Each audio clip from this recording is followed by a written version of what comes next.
What do I think will happen with bank stocks at the open, Robbie? So it depends on the sentiment and what continues to happen with Credit Suisse. I mean, let's have a look at where Credit Suisse is now on the US exchange, shall we?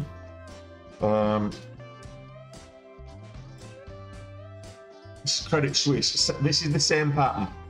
So it looks to me like, I mean, this is getting what's known as on the 5 minute, what's known as a VWAP fade. So you sell off, you come up and you meet the VWAP fade. Come up, meet the VWAP fade. Come up, meet the VWAP fade. Meet the VWAP fade. Is what's known as the VWAP fade, and it's a popular strategy. It's a popular strategy that's used for shorters on a stock that's trending down. It's the VWAP fade. You buy at the VWAP.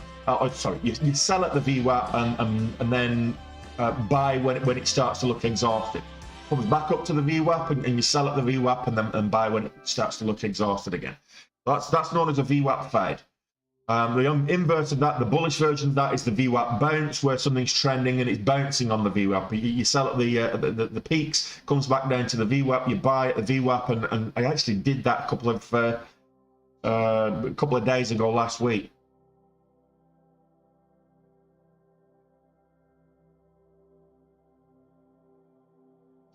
Well, if they all violently react, Kyle, it'll introduce volatility, and volatility is what we love. As day traders, we want volatility.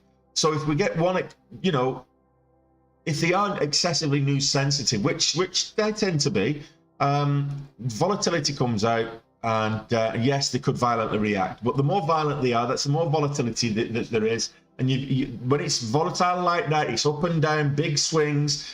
You can really take advantage of it. Like you saw the big swings that I had on Monday, big swing to this well, in my equity as well, massive swing one way and then big swings the other. And if you time it right, you can actually play both sides and get good gains. But if you time it wrong, you could blow up your account. So just be careful with that as well. Start off with smaller size. Once you've got a cushion on the day, on the ticker or whatever, then you can be a bit more aggressive. But start off smaller. That's it. That's an important thing. Don't just jump in with automatically with big size.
Right, what else is moving?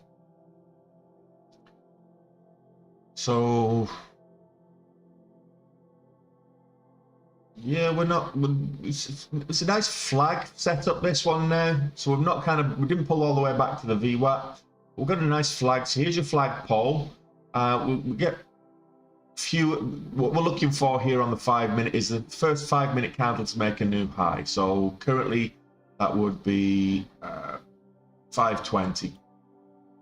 So that's where we are with this one.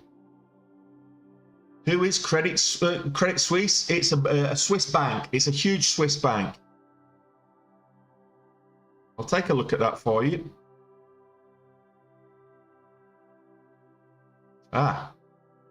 Hub Cybersecurity. 15% up on the day. 192. So it's filtered out from my from my scanners because it's below $2. I don't trade below $2, but it's very choppy. I mean, you look at that. That's very choppy. Just be careful with that. Hub Cybersecurity, Robbie. But good luck with it. I mean, you've got argument for a bit of a double bottom here, just above the 200 EMA. If you look at, I mean, there's a wick there that kind of spoils the party for its potential, I don't know, triple bottom maybe. Oh no, that's the 8 o'clock. I'm looking at the 5-minute chart like a donkey. Yeah, so the range isn't great. There's not enough volatility for me right now. I mean, I'm not saying don't trade it. I'm not saying there's not opportunity with it. Just the average true range is less than 2 cents. The spread is 1 cent of that. So you get this when your spreads and your range are pretty much the same. This is what you get what's known as barcoding. So you get up and down within that within the spread, and it's not great for trying to take advantage of. So a bit more volume, a bit more volatility. It could be interesting. At the moment, for me, there's no trade.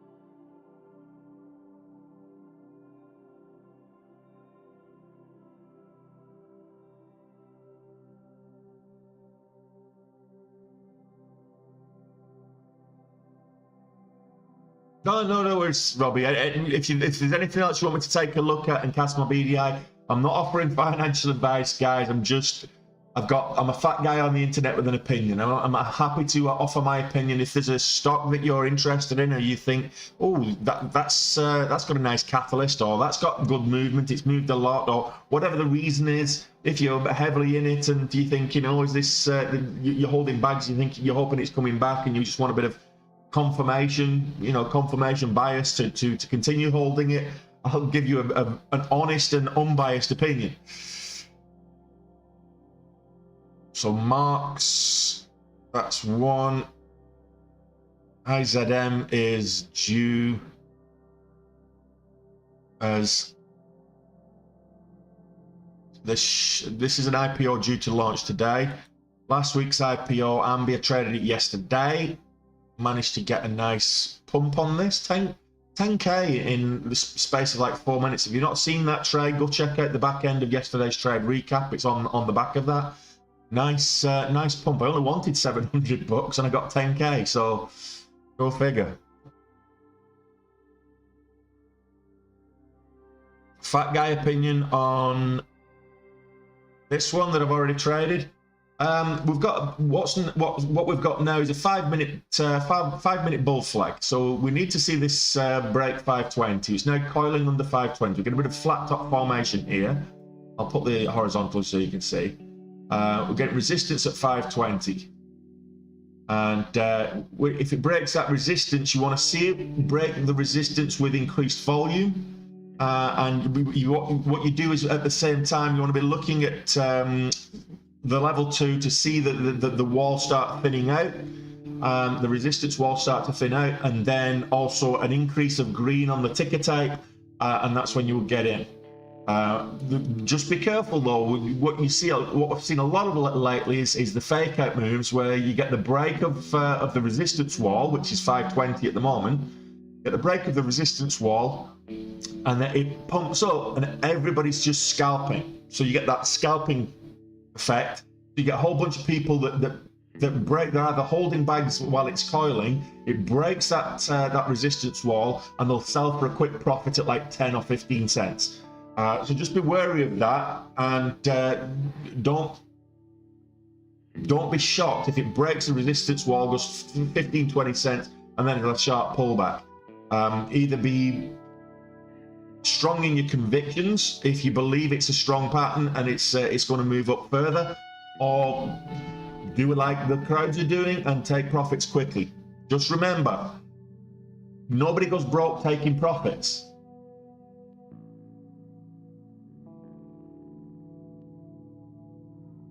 They're all the banks are ripping at the moment. It's not just Schwab. They're all moving. When Schwab, yeah, I don't know what's just happened. We've got 15 minutes before they open, so a lot of these banks, they just popped. So that it doesn't look to be sustaining, but I don't mind that. I don't mind that. Yeah, that was at 8:30, Kyle. That was at 8:30.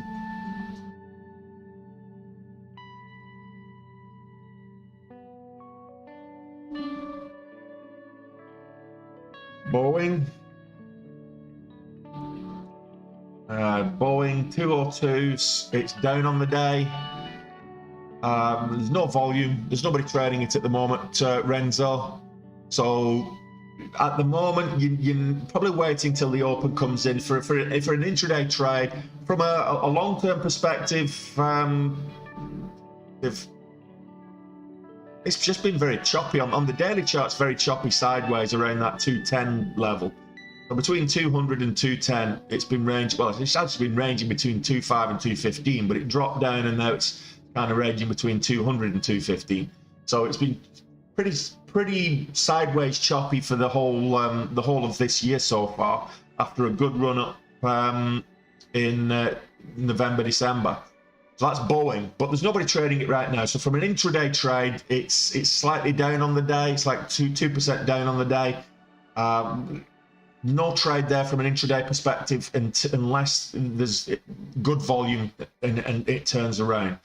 Whether you're short or long, it needs more volume. Volatility and volume. The volatility, there's 26 cents, which for a $200 stock is kind of normal. Not bad at all.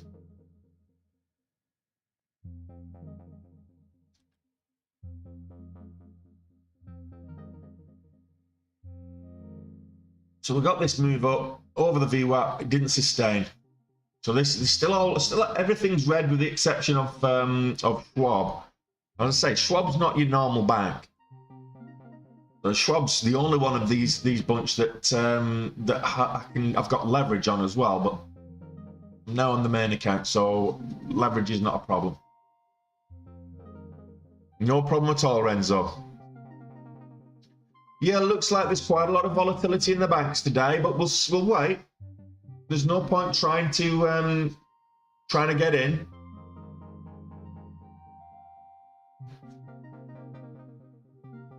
There's no point trading just for the sake of trading. So just keep an eye on the stocks, keep an eye on the scanners, and we'll see what gives.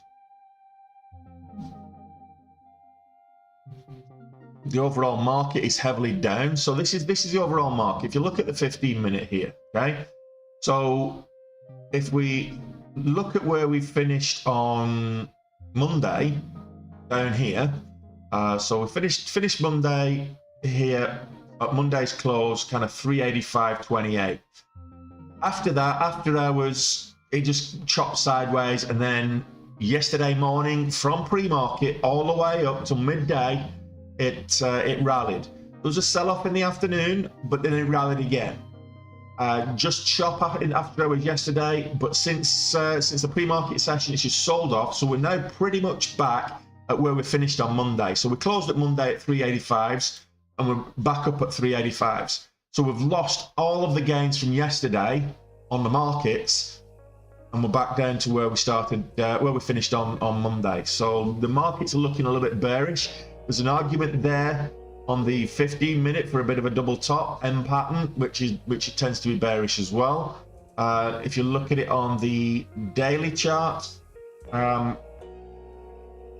not looking great. We're still in this channel, downwards channel.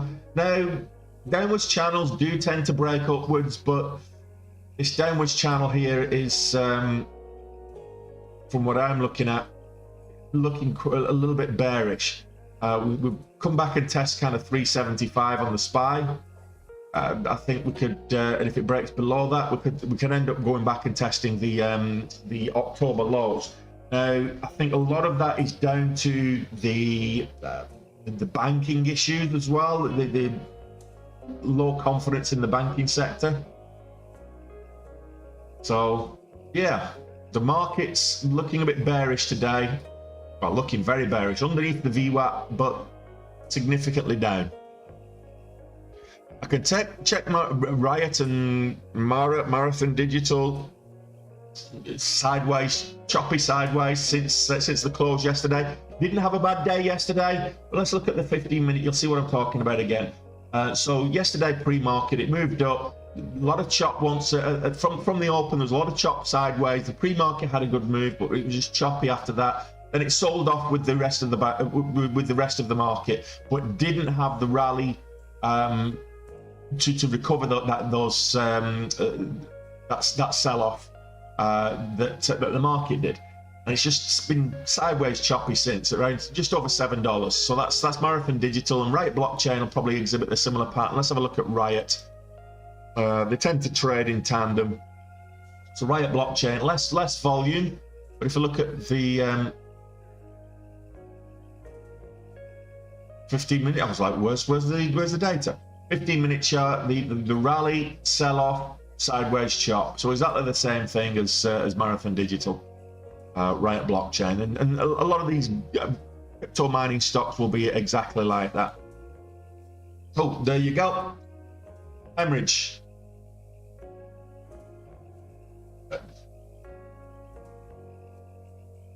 FRC just hemorrhaged, and Western Alliance just hemorrhaged. That's $2.50 on Western Alliance. This vomited a good $7 FRC. So there's opportunity, and they're not on short sale restrictions. So fill your boots, guys. Fill your boots. What have we got left before the open?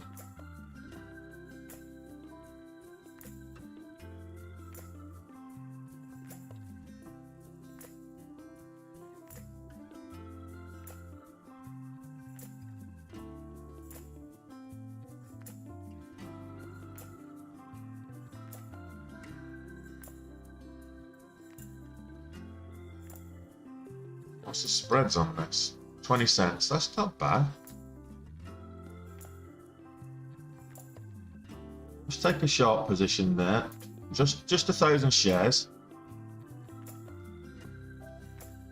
Let's see if we can get new lows. Break 32.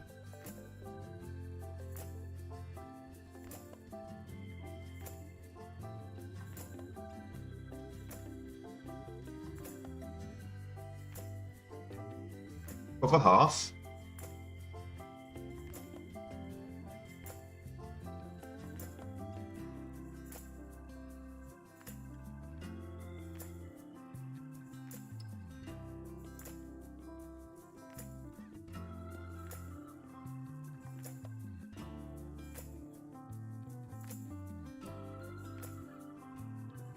Cover the other half at break even. There we go. 680, that was quick.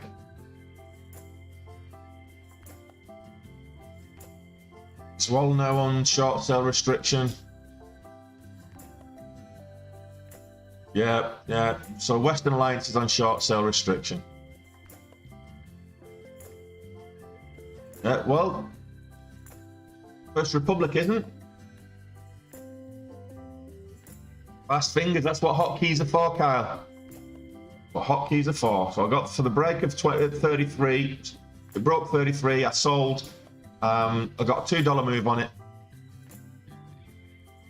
So I got in at 32.50 for the break of 33. So with the spreads, I lost 50 cents on that, and then I covered the first part at 31.14, and then even on the second part.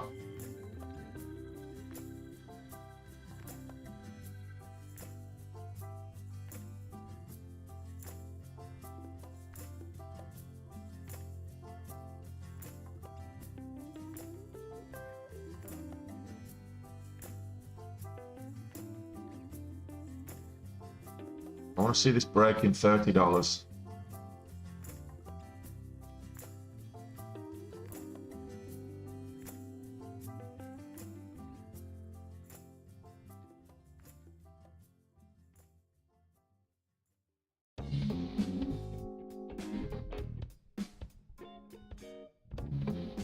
Break 29.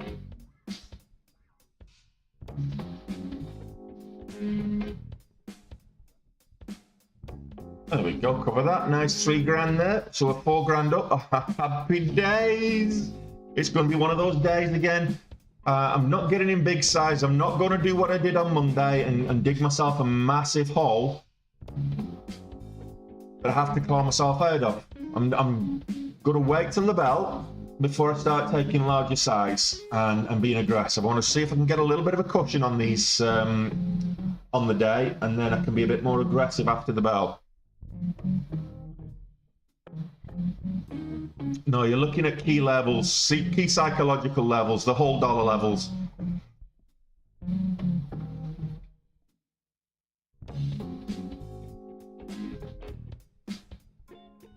Now, treat it like an upside. If you treat it the same way you would treat a bull flag, these are looking for a bear flag.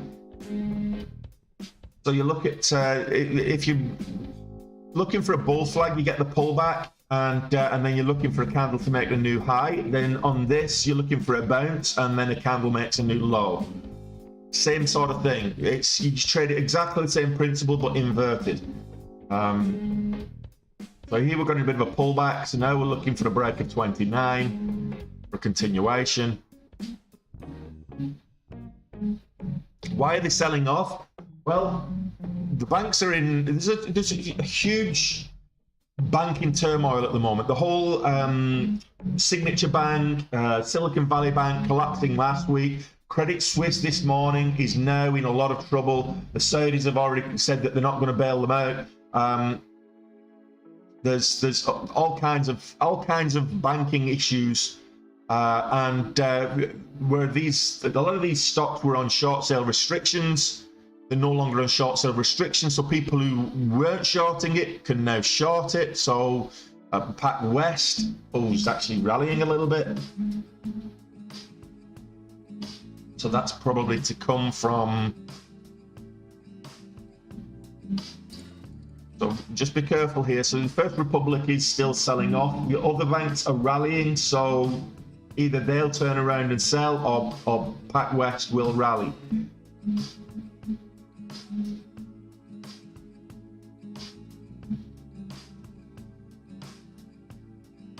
So we've got 3 minutes to the open. Probably best not to take any more positions right now. But 4K up. 4K.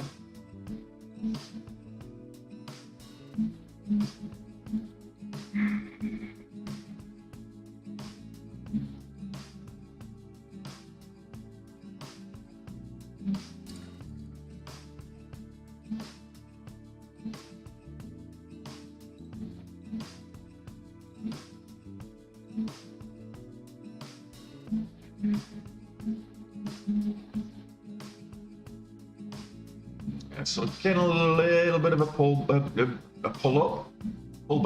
The terminology I'm used to. I'm a long bias trader, so going short is not my forte. But 3K on First Republic first thing. Happy days.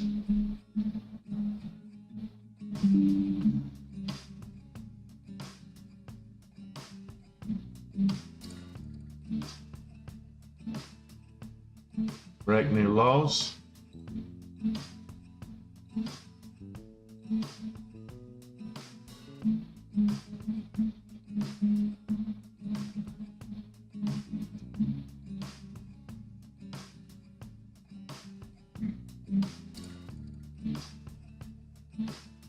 I got in there and sold at 28.50. I'm looking for 28. I'm looking for 50 cents.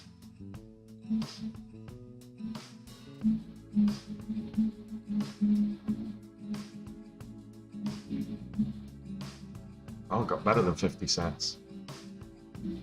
Let's see how much I can get. Can I get 27.50? Let's cover there. Just scalping. An extra almost at goal. Almost at goal. Just scalping. So we've got 170 bucks to get to goal. The question I should ask, I'm already a goal on the small account. Do I continue? I'm green. I'm going to stay green. I'm almost at goal. When I get to goal, do I get out or do I continue? Do I make hay while the sun's shining? That's the question.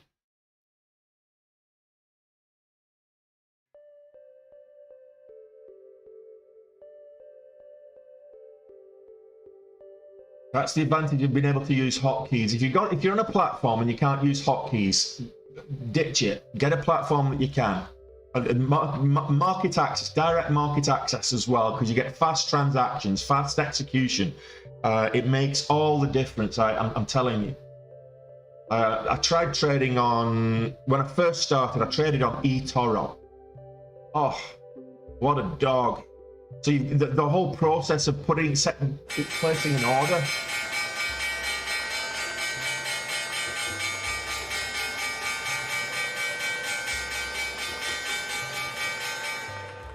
There is the bell. Right. Let's sit back and wait. I don't have to go and make myself a cup of tea. I've got one in my little flask, my little day trade with Tony flask. My little motto.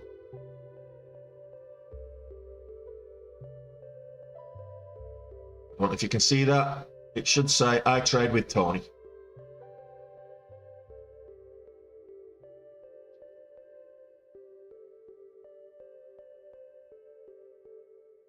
Are we going to see a bounce? That's the question.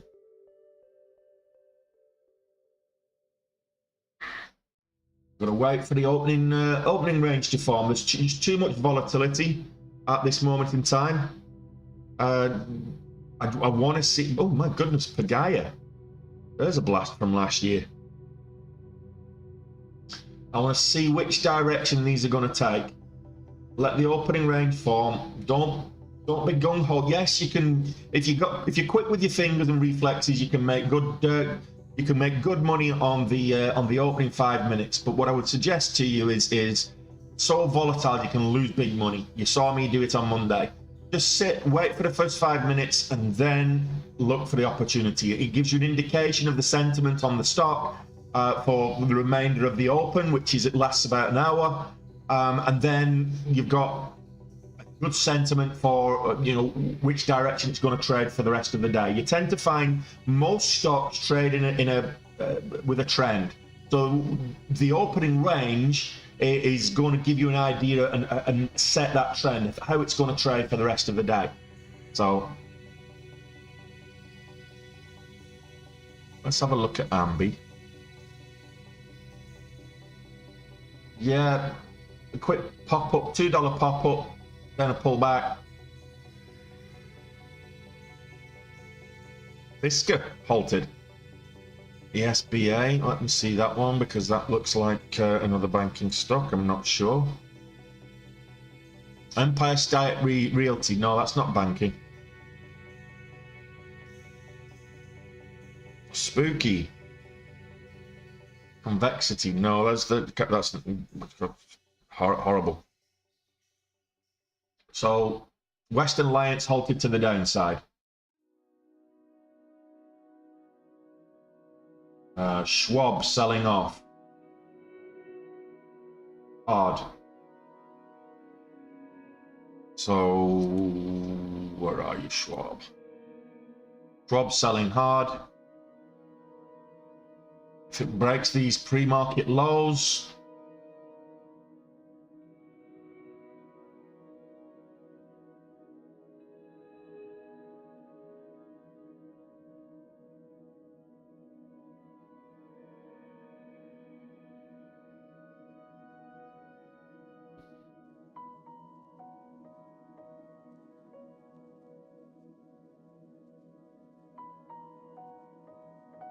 all the banks are SSR, and Schwab's not.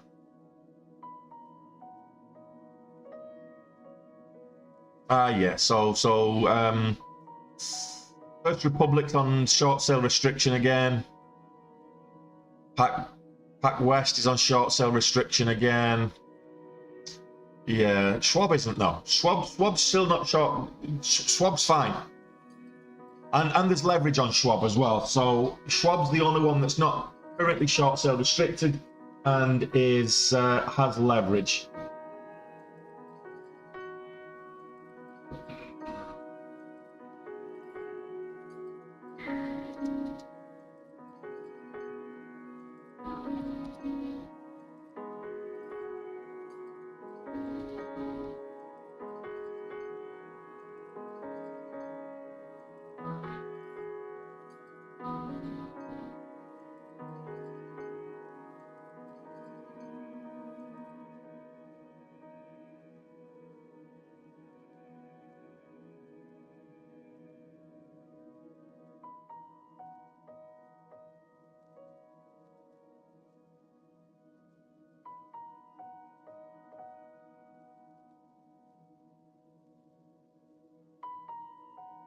Look at Credit Suisse.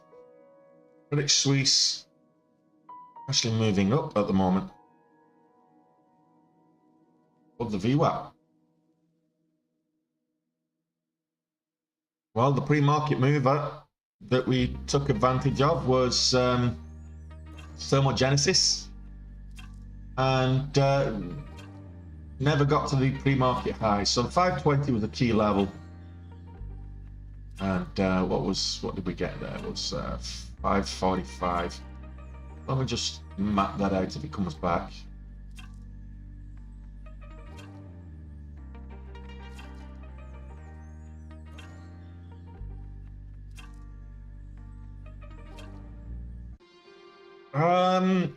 It depends how long you're talking for a swing trade, Alex. Right now, I wouldn't. It depends, and it depends if you're thinking of shorting or going long on it. Right now, I don't know what the bank world has got in store for us to the future. That's the problem. If Credit Suisse collapses, there's going to be ripples. So going long, yes. Do I think Schwab is going to survive the whole melee? Yes. Where is it going to get to, and how long is it going to take to get there? That's a big thing. So is Schwab going to go higher eventually? Yes, it will. Is it going to go higher today? It might go lower. So I'm watching the whole fallout from Credit Suisse right now, and any other of these banking stocks. We'll see what happens. No, FRC is not halted. FRC is the only one that's not halted, but isn't halted. So FRC is currently it's rallying since the open. Like I say, we've now got the VWAP. If we can break the VWAP, this is looking potentially bullish for the day. But the rest of them are selling, so I don't like that. You've got a sector, they're all at one stage it was essentially the same chart, just the different numbers.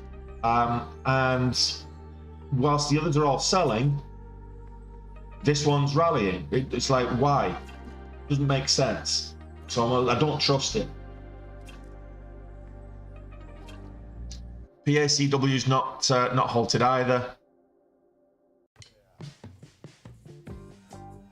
So Western Alliance just resumed.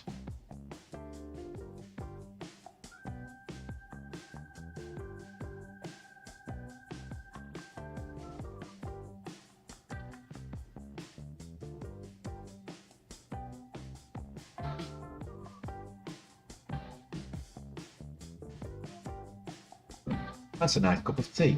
So now Western Alliance is halted to the upside.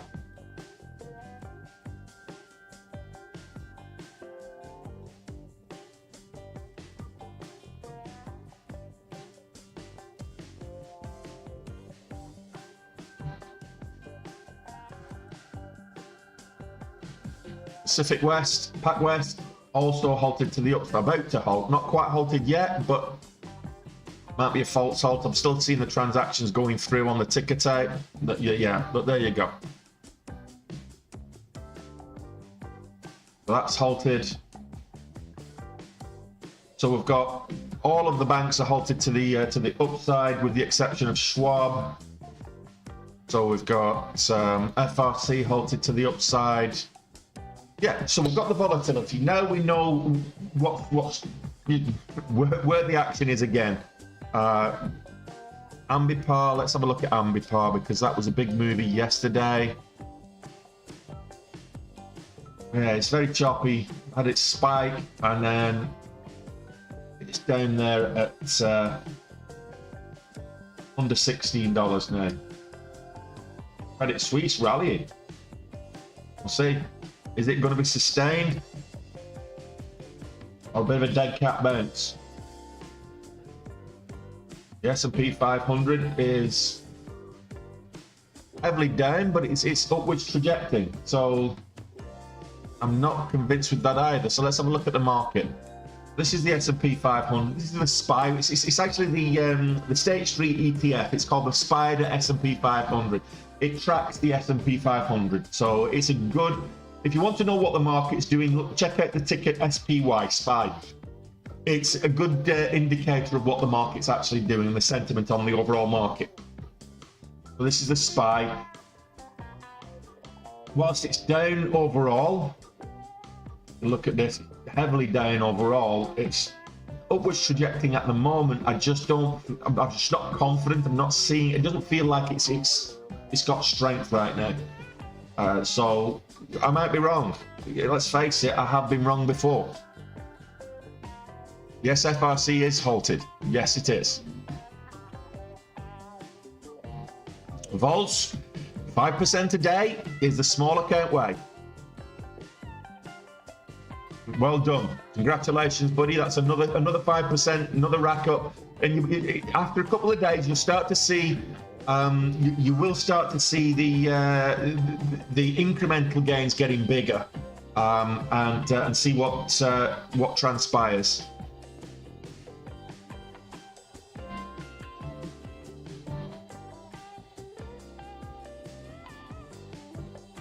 You get that compounding effect. So it gets to about 30k.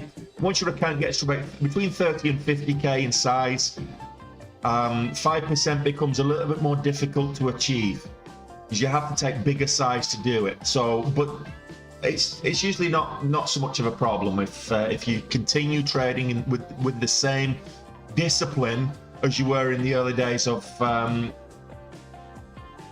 trading a small account. So 5 days in a row, Vols, that's fantastic. Good to see it, buddy. Good to see it. Let's have a look at Coinbase breaking highs here.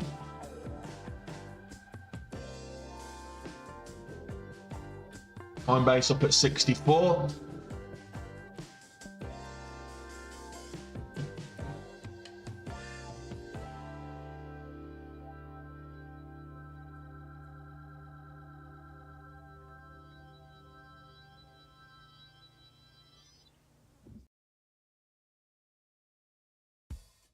Not trading Coinbase because no leverage on Coinbase with my broker, and many brokers will give leverage on Coinbase, but mine doesn't.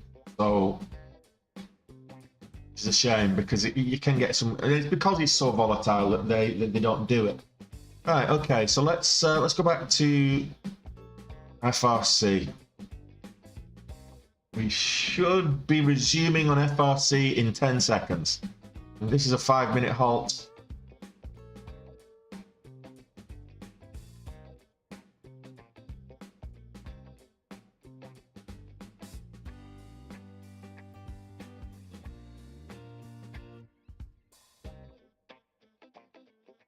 Oh, that's a big gap up.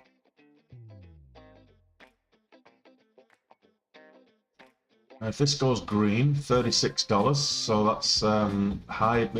It resumed at 36, opened at 35.99, but $36. If it breaks $36, it's bullish. It might look for a bounce on the VWAP. halt to the upside will be $37, $36.98. 33.46 is the halt to the downside. So they're all resuming now. So PacWest is resumed, Western Alliance is resumed.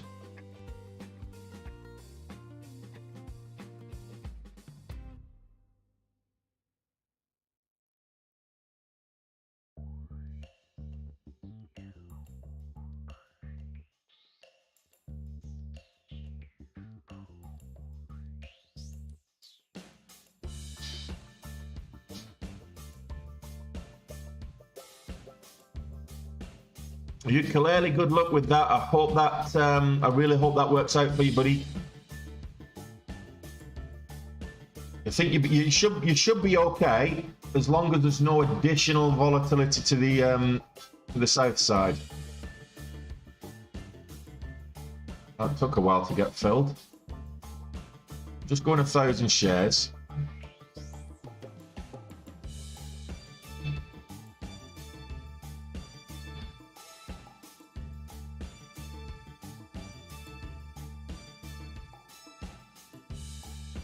For $200.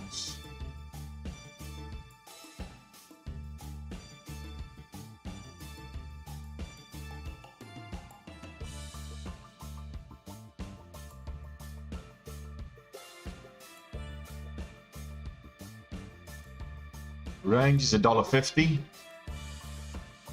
Oh, I'm looking for a bounce on 35.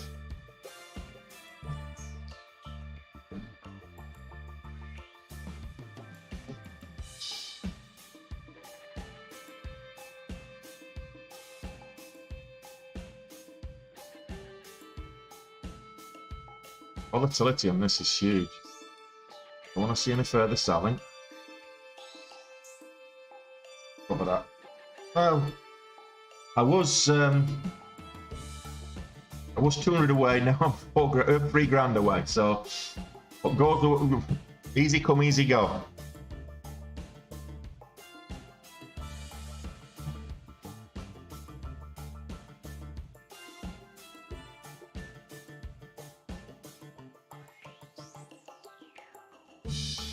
We get the bounce on the VWAP.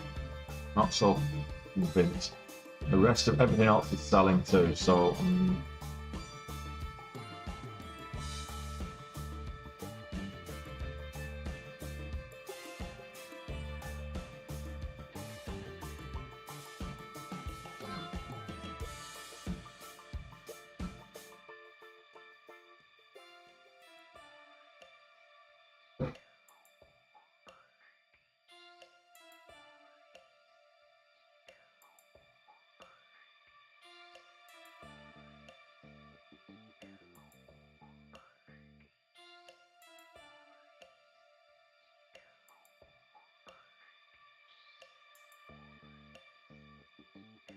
it's halted to the downside. Well, it will be.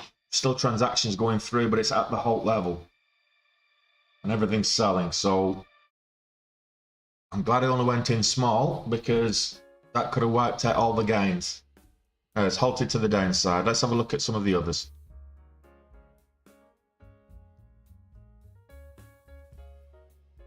PacWest, not quite halted to the downside. Look at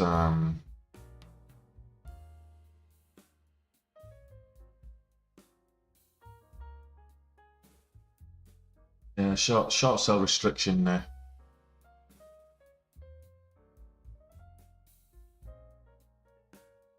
Yeah, if the gap, the problem is if you're trying to short it now, it becomes more difficult. So you've got the whole mess with the short sell restriction now. So I'm looking for the move to the upside.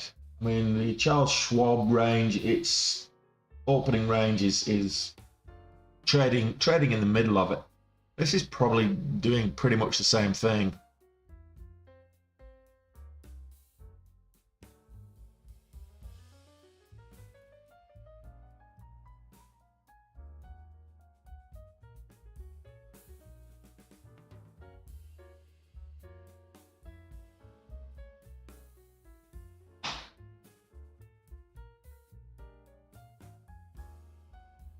Oh my goodness.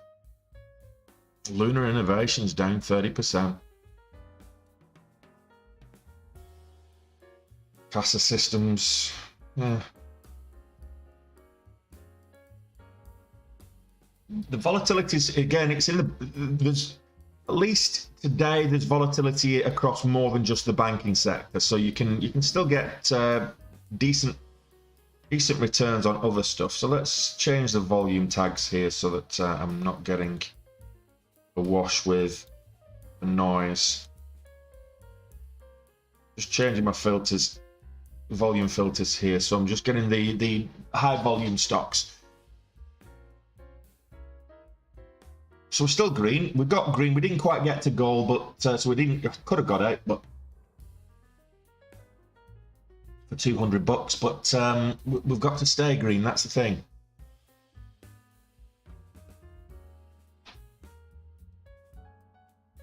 Is Ambi moving?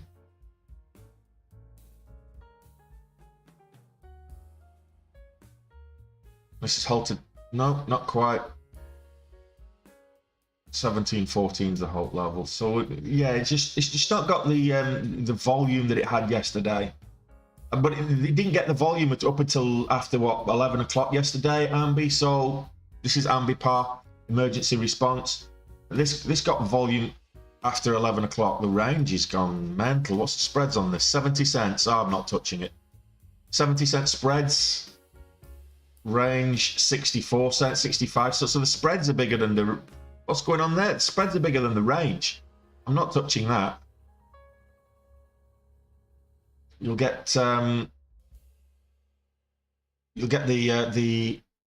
ask moving, but the bid won't, or the bid selling off, and the ask stays the same. So yeah, too much risk on Ambipar at the moment, and I think that's down to the lower volume at the moment. Oh, the spreads have narrowed to 20 cents, which is still, it's a third of the range.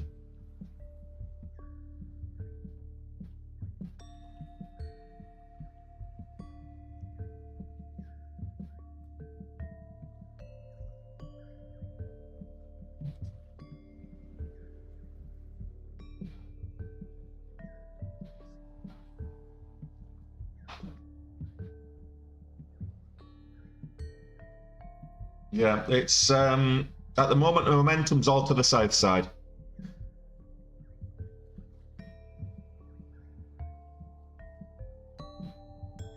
I don't know if it is. It's selling off. PacWest is selling off hard.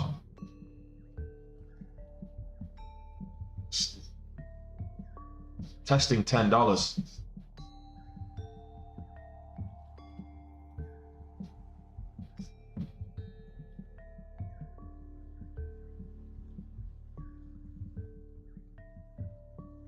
Let's go back to FRC. So PacWest is hard to sell. I want to see how it was kind of a cup and handle type formation with Schwab. I want to see how this plays out. There's your cup. There's a handle. See if this gets up to up here, breakout. If it goes green on the day, it might rally. We'll see. Barring any additional catalysts. So FRC just resumed, so that's what I want to see.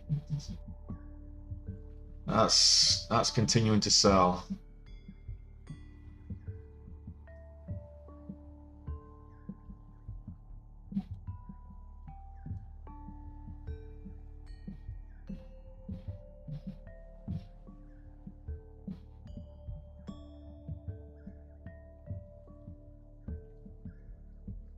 So because it's short sell restriction, you've got to place the order and then wait for it to come back to you. Now, I do have a workaround for that.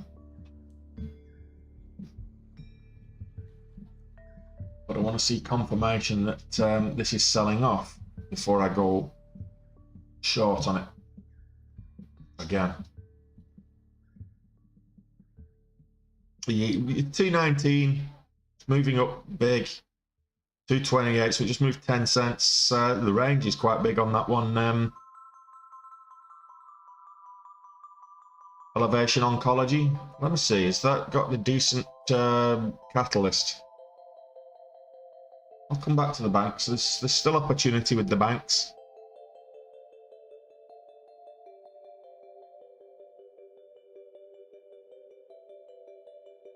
No, I'm not seeing any catalyst on elevation. Anybody else seeing catalyst on elevation oncology?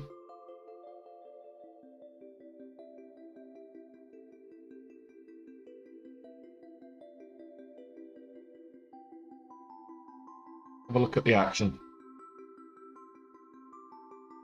Yeah.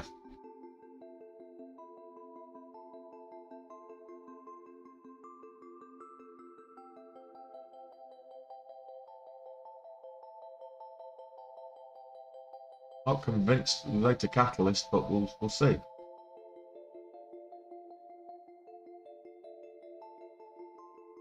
think sellers at 24 and 25. 15,000 seller there at 25.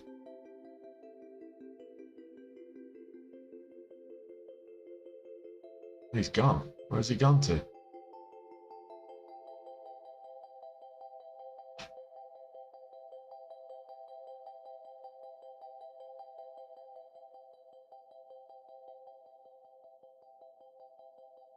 Yeah, I don't like trading under $3, as you all know.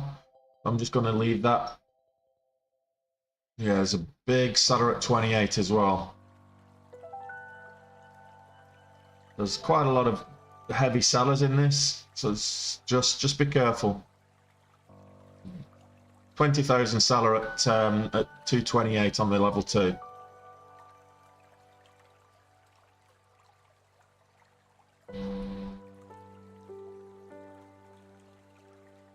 So we've just got Mars acquisition just launched. This is the first candle of the day.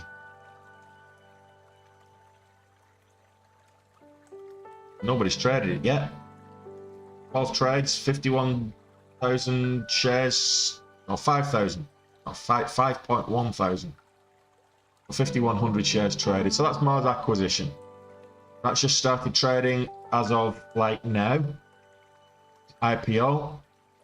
IZM about to launch, so that will probably launch at the top of the hour. Ambi still, yeah. Volatility just sideways with the banks at the moment, so we'll just keep watching.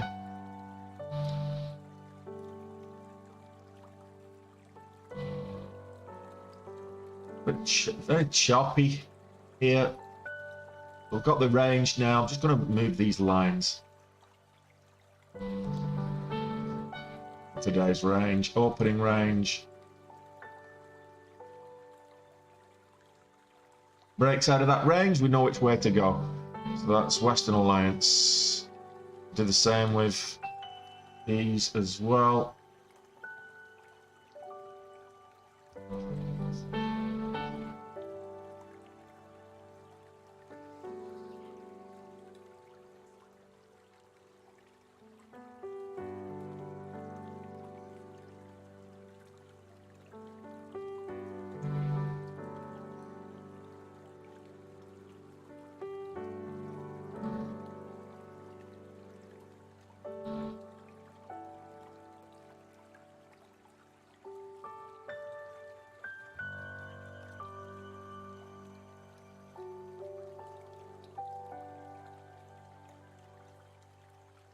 You like the look of Ambi, Robbie? I'm not so sure. It's very choppy. It's not exhibiting any strength in any particular direction from what I can see. But yeah, oh, back over the VWAP. Like I said yesterday, this took off after it was a little bit later in the day. This took off, so it might do the same again. It's have a little bit of chop, and then an hour in, we'll see. We'll keep an eye on it. What am I trading? Nothing at the moment. I've traded 2 stocks so far. We're 2,800 up on this account. We're also 1,300 up on the other account. So in total, we're 4K up. We need another 2K to get to go.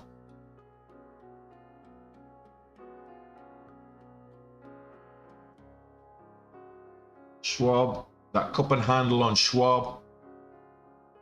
I did spot this earlier. There's what your cut, here's your handle, and if it goes green, probably looking for $2 move.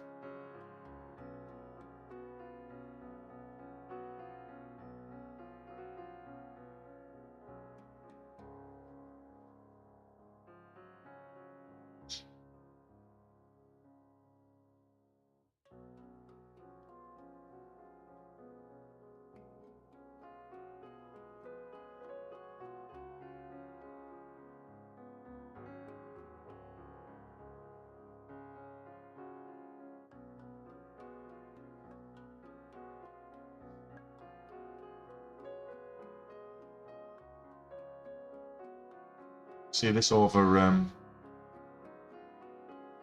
57.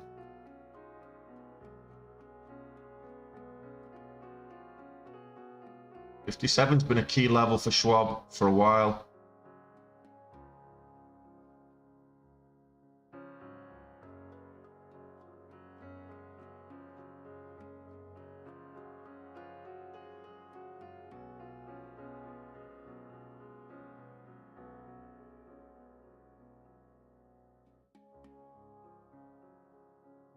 Schwab, 40 cents on the range. Schwab, that's all I'm giving it.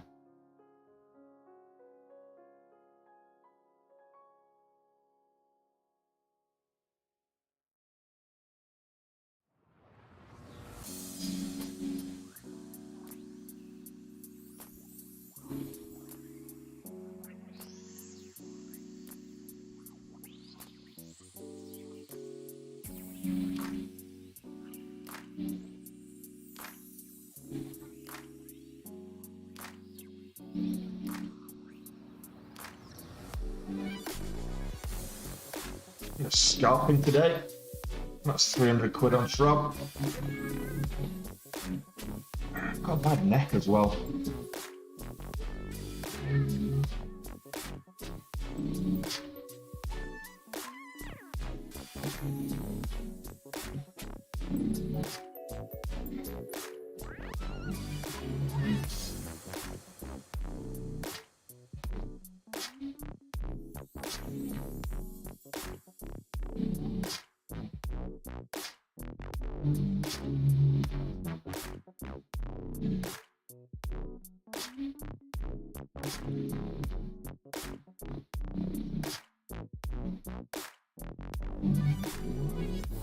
Well, let's have a look at TMO. Let's see what you're talking about, Alex.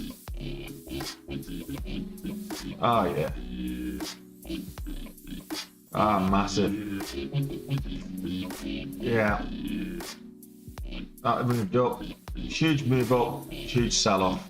That spike, that was above the huge volume as well. So that probably a big market order at $5, and a lot of slippage up to kind of 527. That went up to.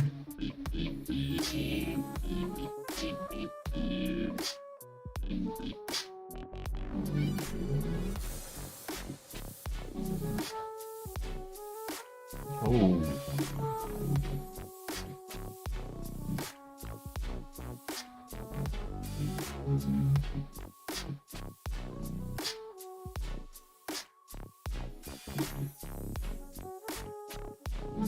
Let's see, can we, there's a nice cup and handle here as well.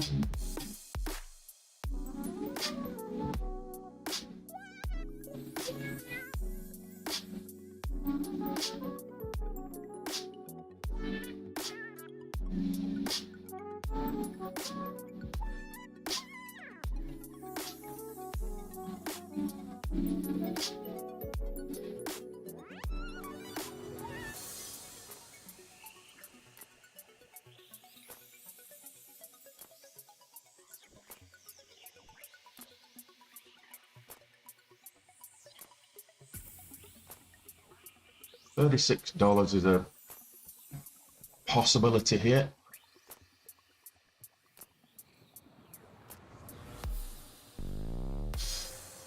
50 cents.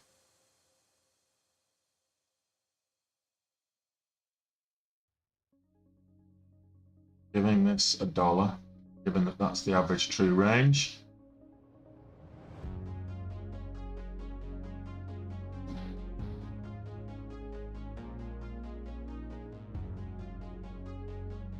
$1 to make $1.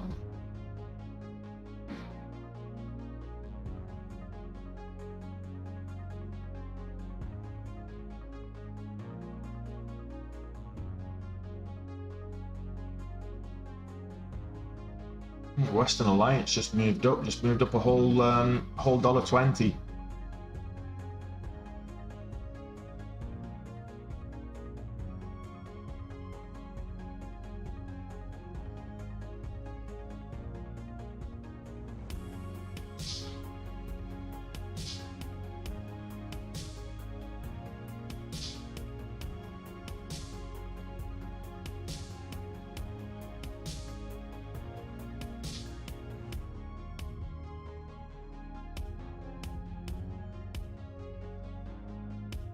Volatility here, that's for sure.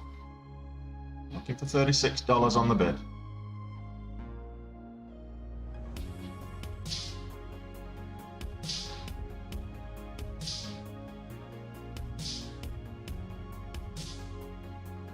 Pulling back. As long as we're getting higher lows, shouldn't worry about it.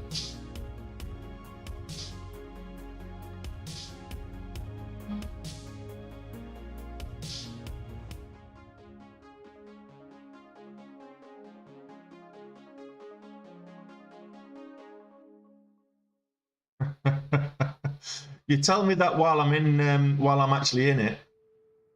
Cheers, Alex.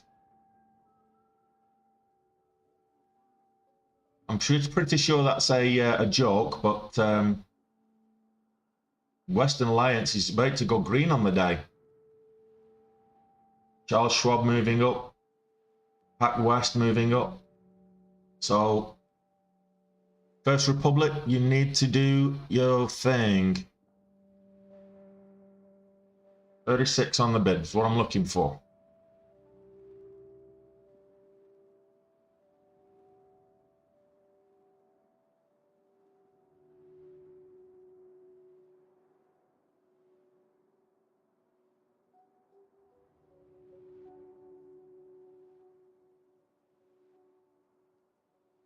$71, $77, $80 on the ask.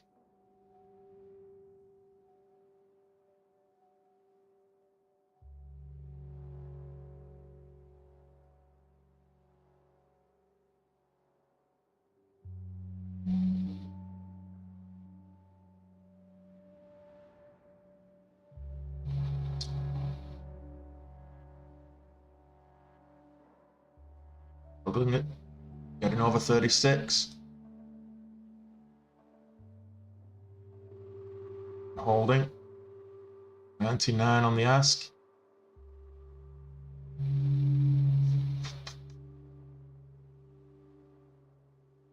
There's 36 on the ask again.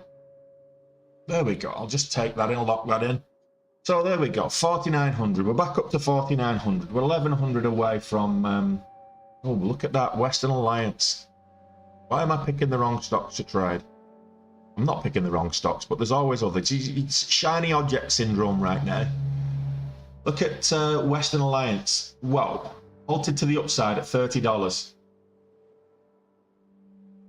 So...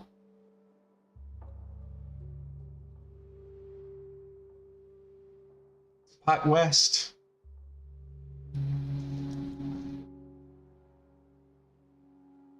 $11.50. The halt is $11.25, so it's not going to get to $11.50 without hitting the halt. So, and it is short sale restriction, Kyle. So just remember that you've got to get over the short sale restriction as well. I'll take a look at Silo for you. Yeah, Silo Pharma. There's no volume on it. I had this one pop with a decent volume candle. But the rest are like under 30,000 a minute. So yeah, no. Silo farm was not for me.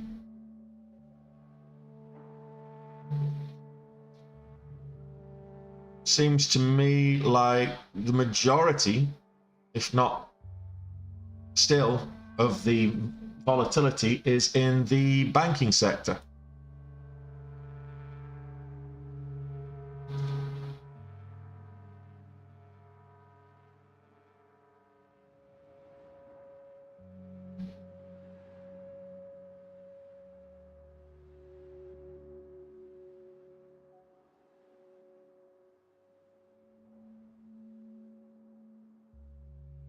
Okay, so let's get this bloody whale song. Get rid of this whale song.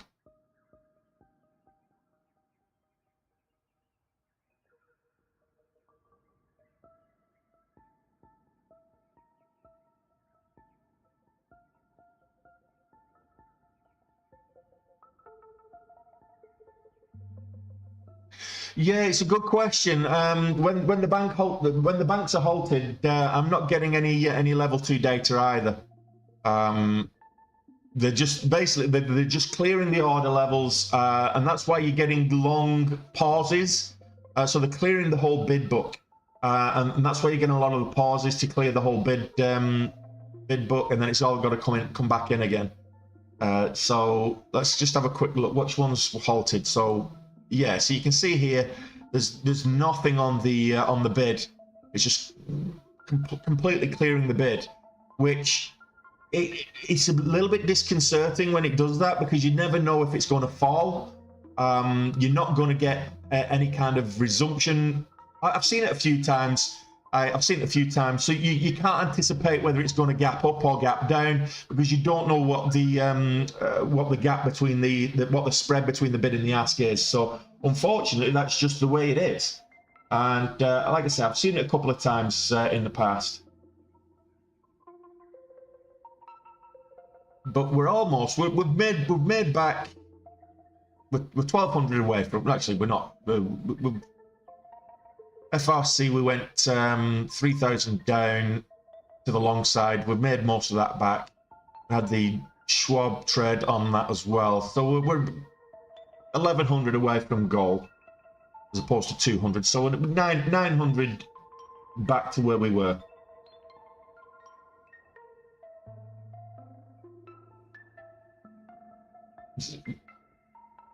I'm just going to take a quick. Did I drink all my cup of tea? A quick bio break, guys. I'll put some reasonable music on instead of them bloody chiming bells, annoying chiming bells. I'll be back in a couple of minutes, guys.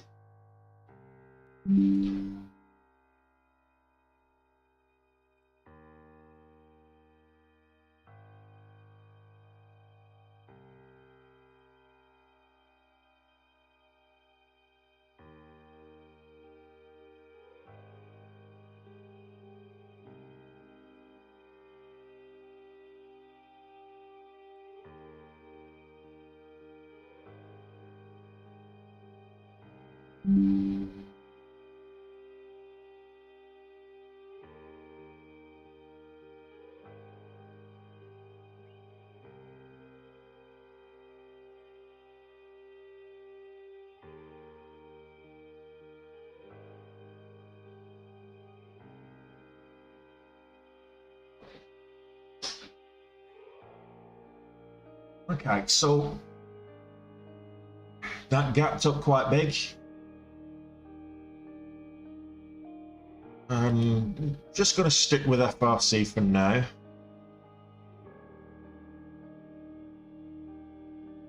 It breaks this previous resistance at 37.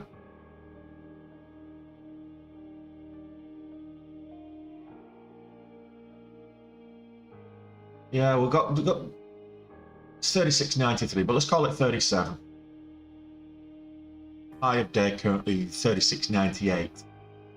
But like I say, 37. 36.99, 37.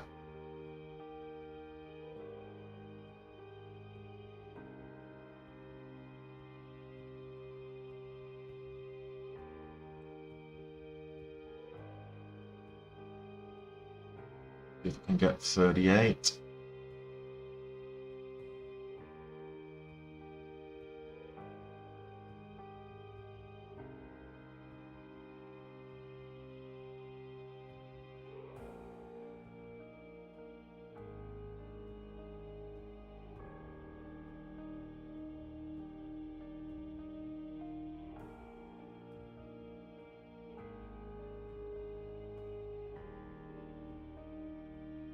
Looking for 38.7. I'll take 37.70 on this.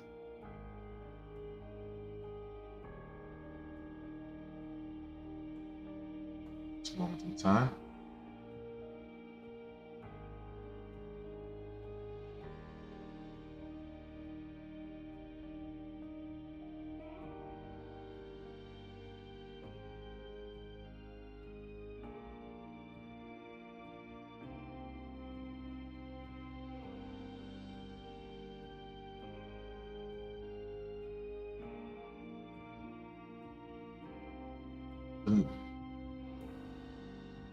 Sending resistance there, sending support there that on this move up, so I just don't want it to break that ascending support. It's pretty much in line with the 9 EMA, so that's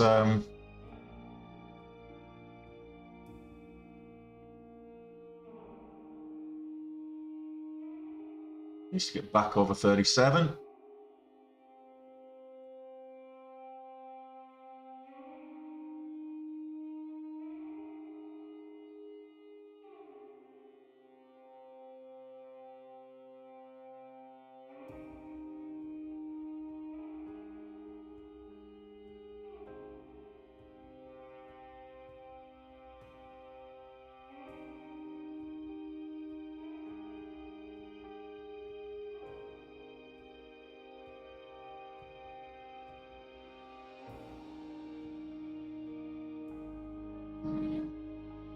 So we're looking for the break of 37. We want to retest the highs.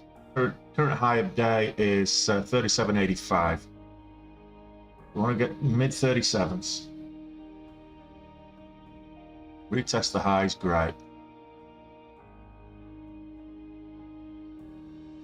Over 37 first. There's 37 on the ask.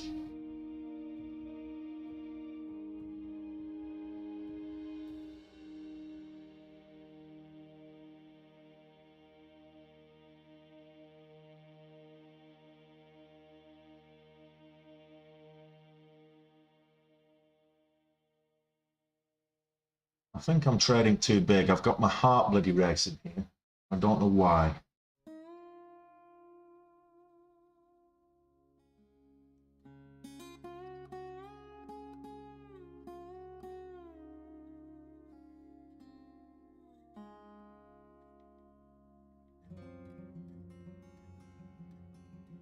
Been adhering to the 9 EMA fairly well.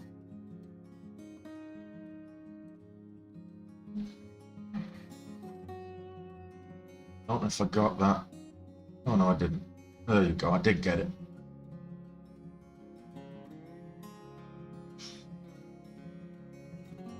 $10 cents on that then. Oh no.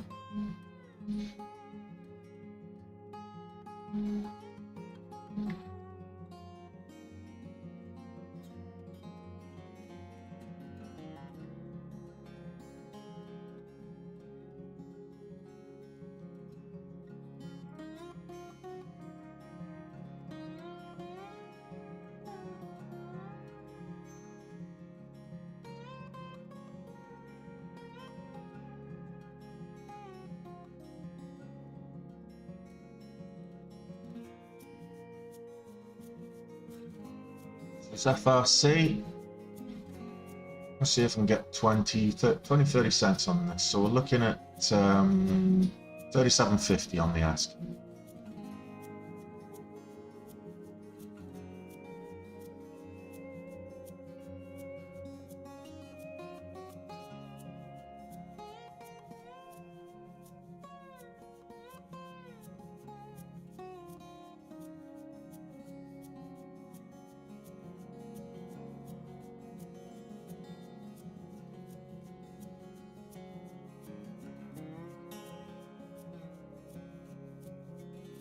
buy the 9 EMA if it comes down to it.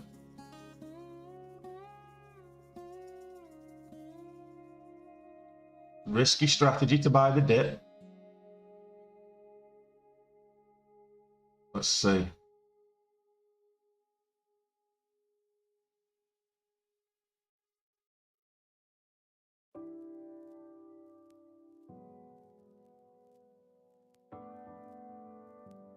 Where's my cursor not working?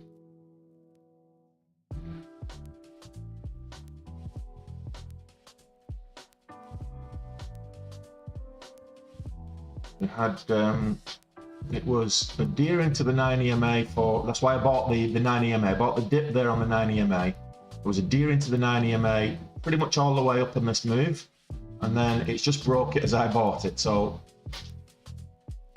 the technicals don't last forever.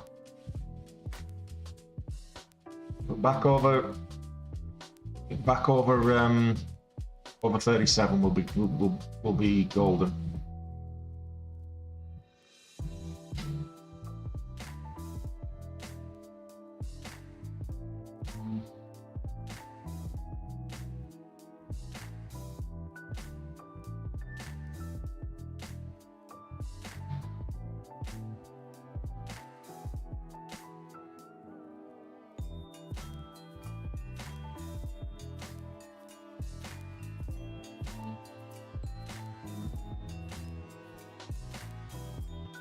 And support on the 20 EMA now.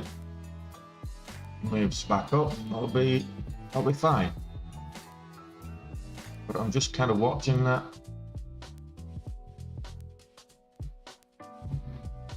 What goes around comes around, or easy come, easy go, as it were.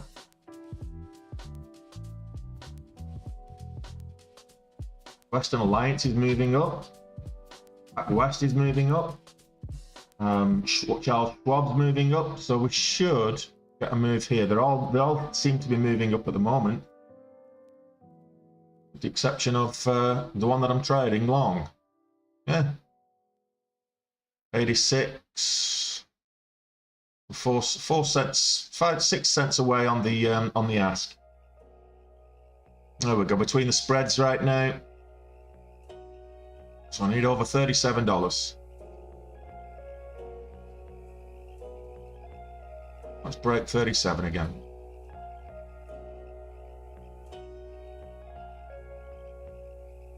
No, it doesn't. So I'll talk to you about the put shorts and puts in a moment.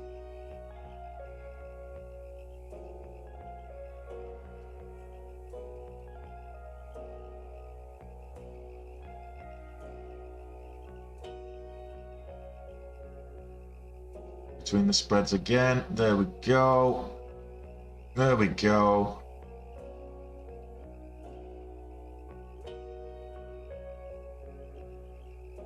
There we go. We're over goal. That was nerve-wracking. I don't know why today. I'm just nervy on it today. So there we go. Okay, so Cody, what you're buying when it comes to options, you're not buying the underlying stock. So it doesn't matter how many shares are available. What that may matter is the actual price of the options. So the volatility, there's a whole bunch of the whole Greeks, the Greek letters, the gamma, the omega, all of those with regards to options, which are to do with the volatility, the time to expire. So you've got the longevity of the option. You've got the overall underlying price of the stock that impacts the price of the options as well. So what you tend to find with options, if it's hard to borrow or the brokerage doesn't have any stock to borrow, they will still sell you the puts, or they could still sell you the puts. But if it gets to a point where it's getting to where they need to cover, they will then go out and locate that stock to sell. So they will themselves go out and locate to cover those options. So it's a risk if you're selling puts versus buying puts. And if you're selling puts, you may need to cover at some stage. But ultimately, and that's what comes from a gamma squeeze, either to the long side or the short side.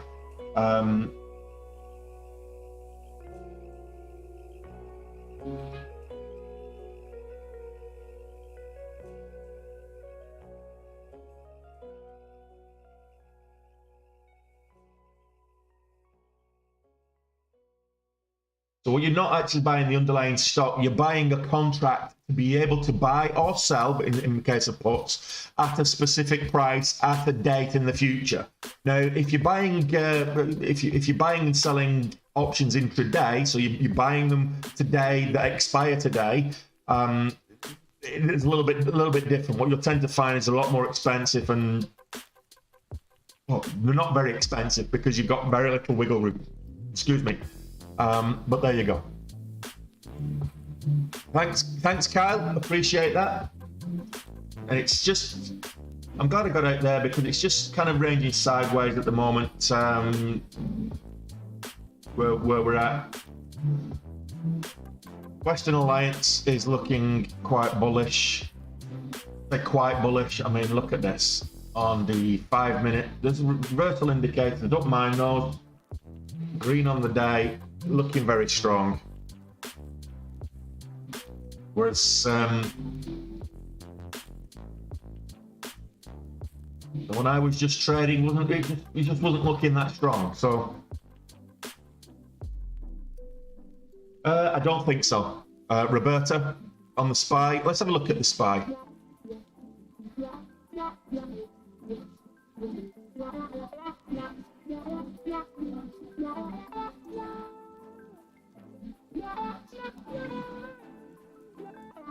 Large put positions on FRC for this. So basically, if people have got large put positions and it actually hits that, it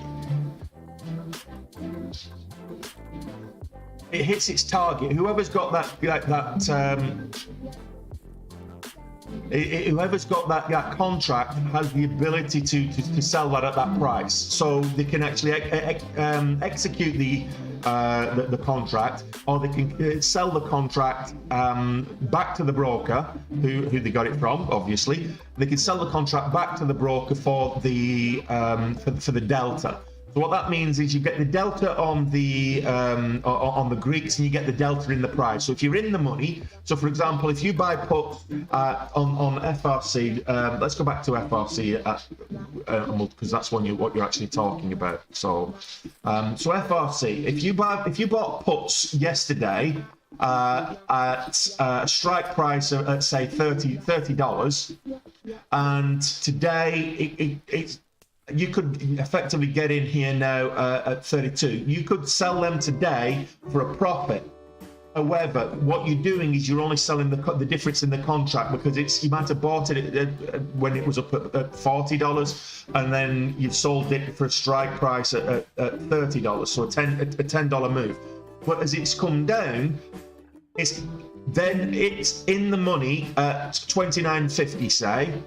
Got 100. There's a 100 shares per contract. So you've then got once it's in the money, you've got a strike price that you could sell it for the difference in the contract price, which would be a profit.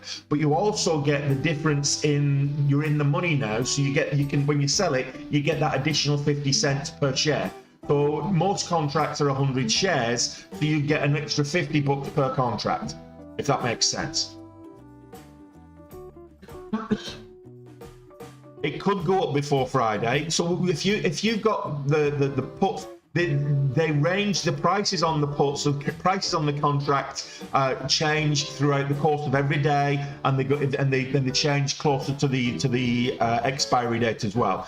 You get what's known, the Greeks are all there, but the price gets less and less the closer to the expiry date, because if you're out of the money when the contract expires, it expires worthless. So the difference between buying options and buying the actual underlying stock that the options are for is, if you buy the underlying stock, at least if it, even if you're not in the where you hit your target, you still got the equity within the stock. It doesn't expire at a particular day. Options expire, and once they expire, they actually expire worthless. So you've got a depreciating asset because of the time, what they call theta decay. You've got a depreciating asset because closer the expiry date, the less that contract is worth.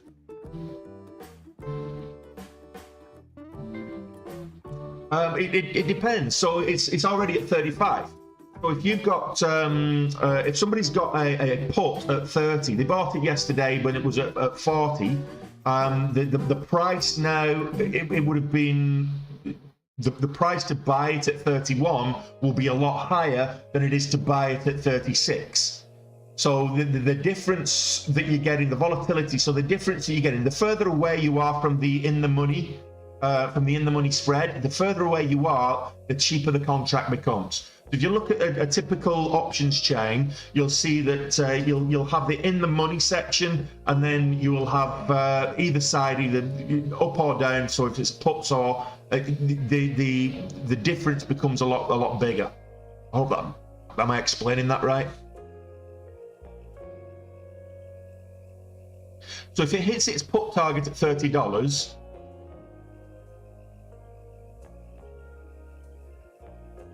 No, so what I would say about options, you're not trading the underlying stock.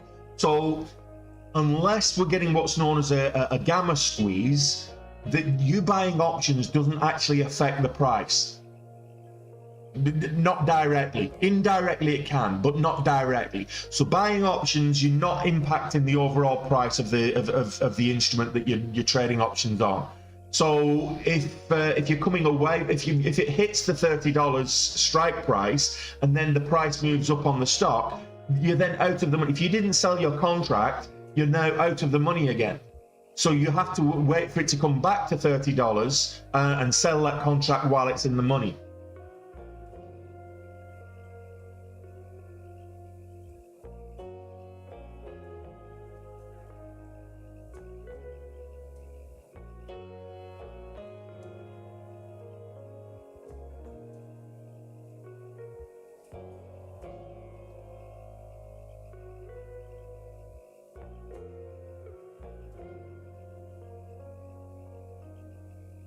Thanks, Kyle.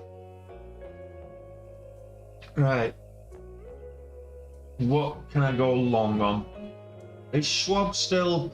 I'm thinking Schwab's looking a bit weak up there at 58.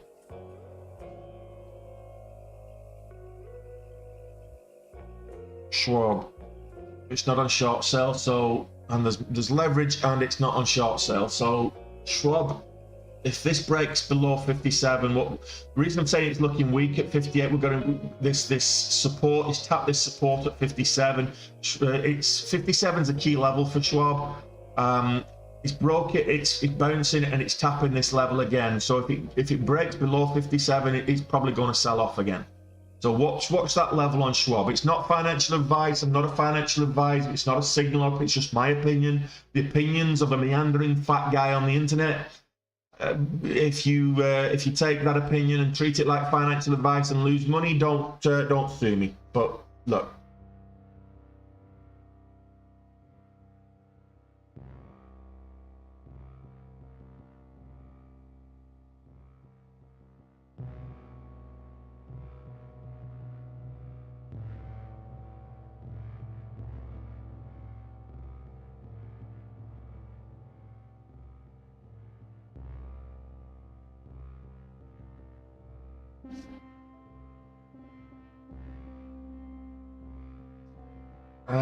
Credit Suisse. Let's have a look at what Credit Suisse is doing. So Credit Suisse is rallying today. A lot of gossip in the pre-market overnight about Credit Suisse potentially being in trouble. How systemic is Credit Suisse? There's an article now on Bloomberg. Alan Pinder, a professor at Princeton, is talking about Credit Suisse. So Credit Suisse is up at 220s, which is from 175. All-time lows, bouncing on the bottom of those all-time lows. So maybe we're seeing a institutional turnaround. I don't know. The volatility in the banking sector is still there. What else is moving? So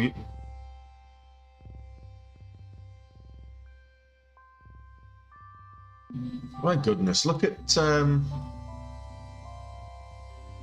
thermogenesis. look at this move. We traded the back end of this move up. We missed most of the move up, but we traded the back end of it. And when we got out, it's just done nothing but sell since. I mean, it had this algorithmic spike, it looks like there, or maybe even a misprint or something. I don't know. It just looks a bit strange, that wick. But it's just selling off. That's why you want to be on the front end of the move and not trying to chase it.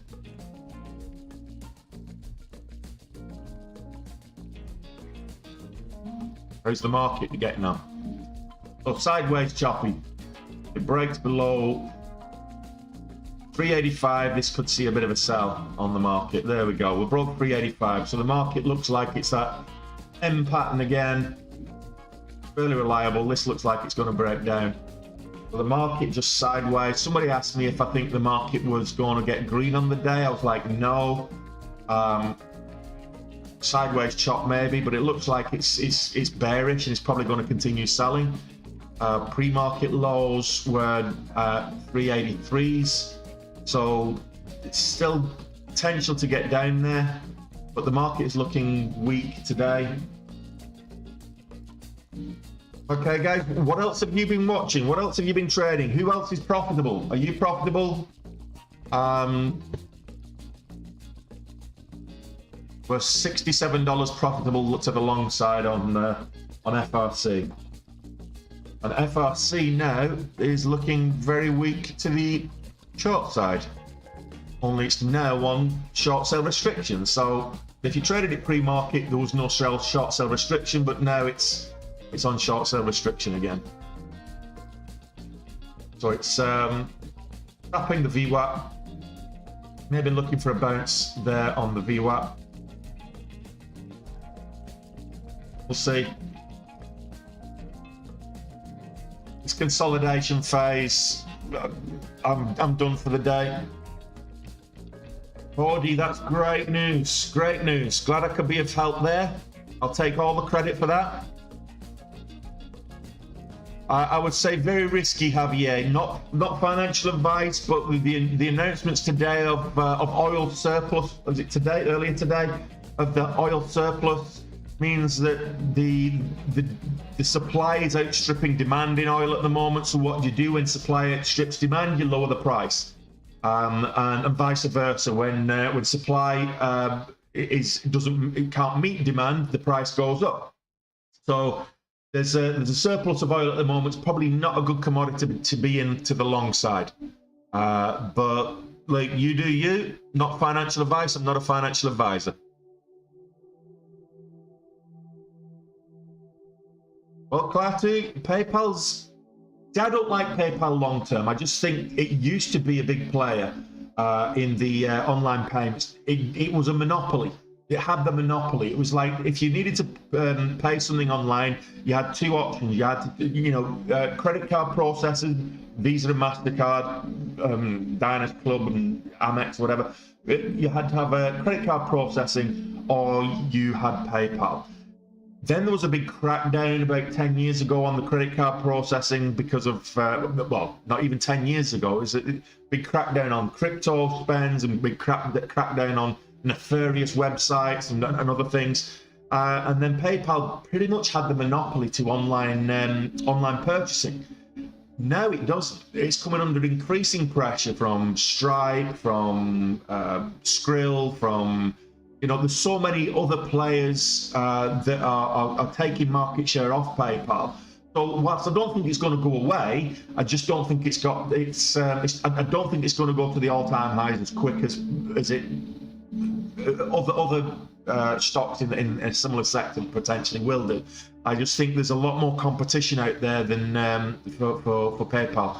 And I mean, even eBay, which is with the same company, even eBay doesn't force you. They're taking payment for themselves now. They're not forcing you down the PayPal route, which they used to do. So go figure.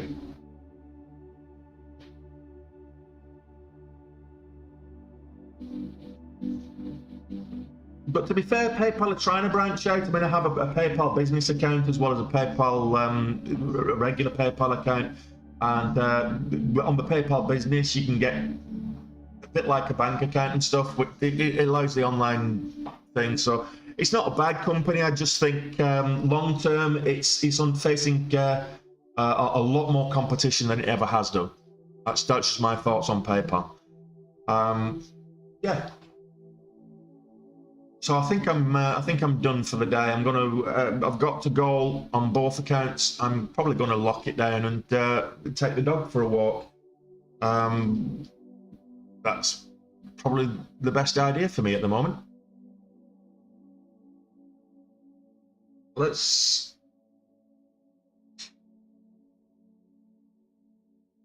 do this. I'll give you all a tour of my Benzinga and everything else.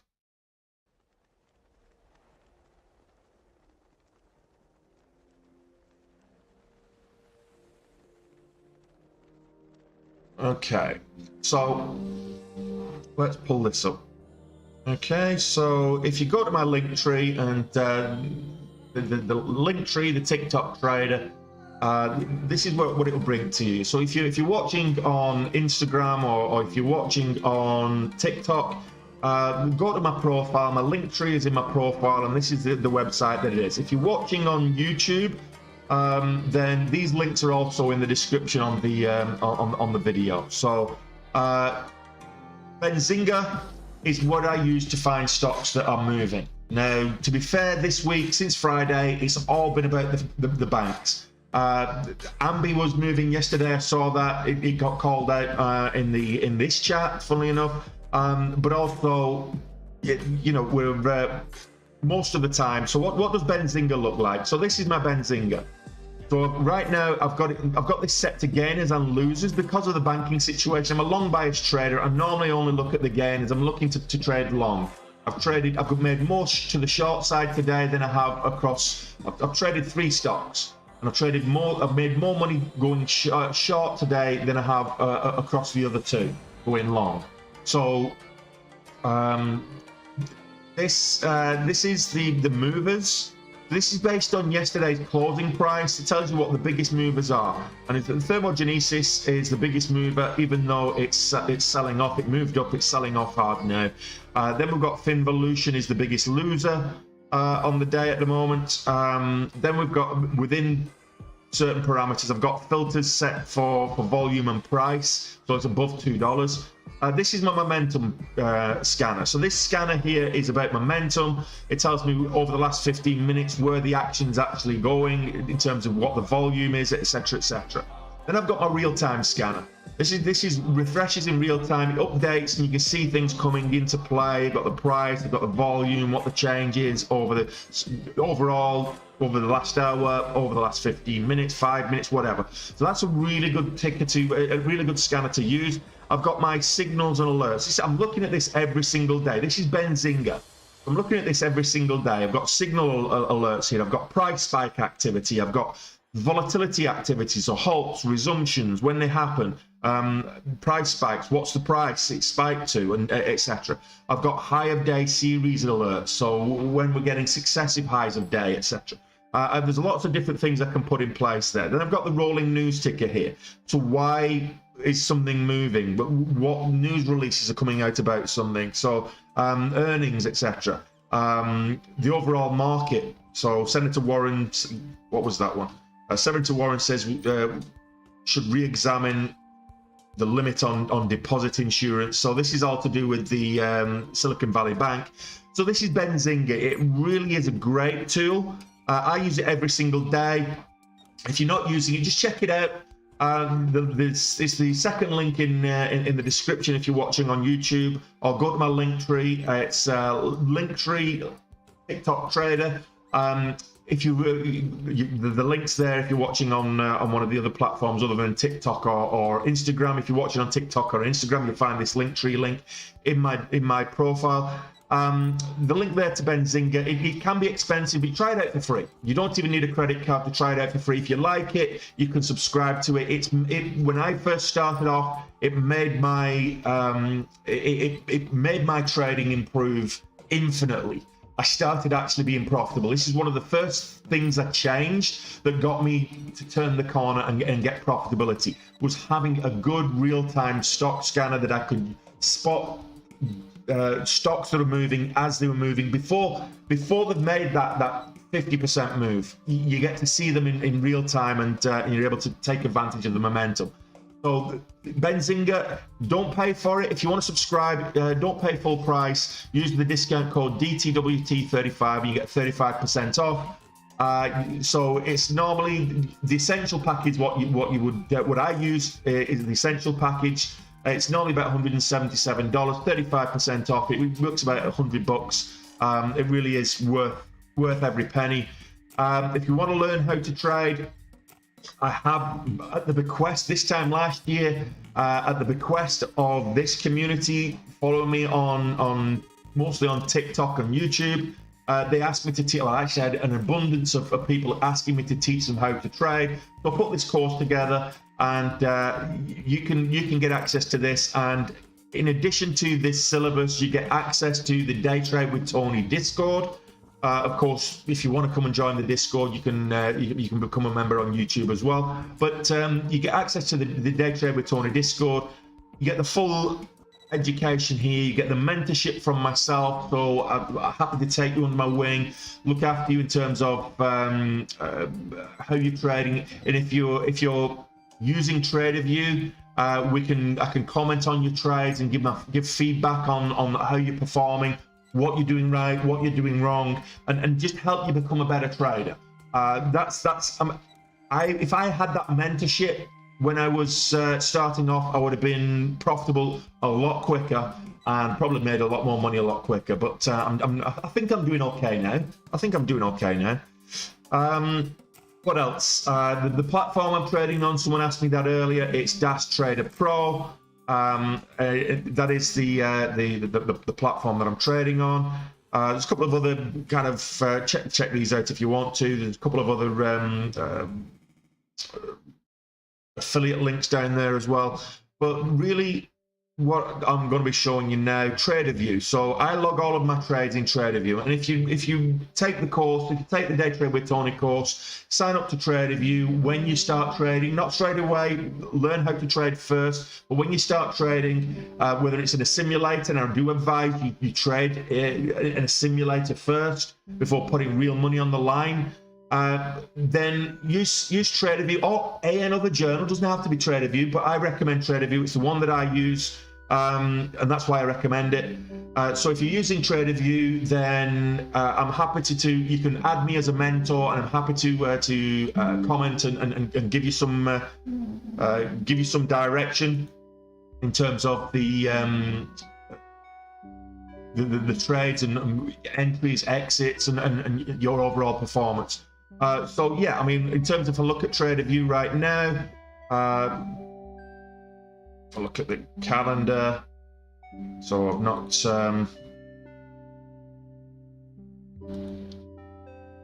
okay, so yes, this month is probably one of my best months ever.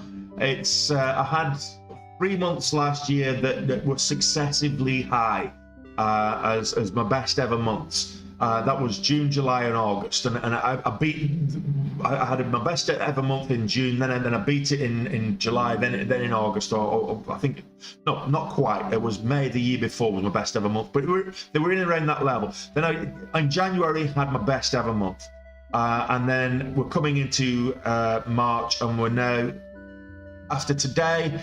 So I'll be 7,600 on top of this after today in terms of gross profits. And the reason I'm talking about gross here is because the broker charges me a lot more. That if I look at the net numbers, I can look at the net numbers, and it shows the number I've put in. It doesn't show the correct numbers. Whereas if because I'm getting charged per fill as opposed to per ticket, which the TraderView still logs the commissions per ticket, but for whatever reason. But 166 plus the 7,000, it takes me over 170,000 now. Excuse me. So it takes me what, about 174. Let's just go back to what we did in January. In terms of growth performance,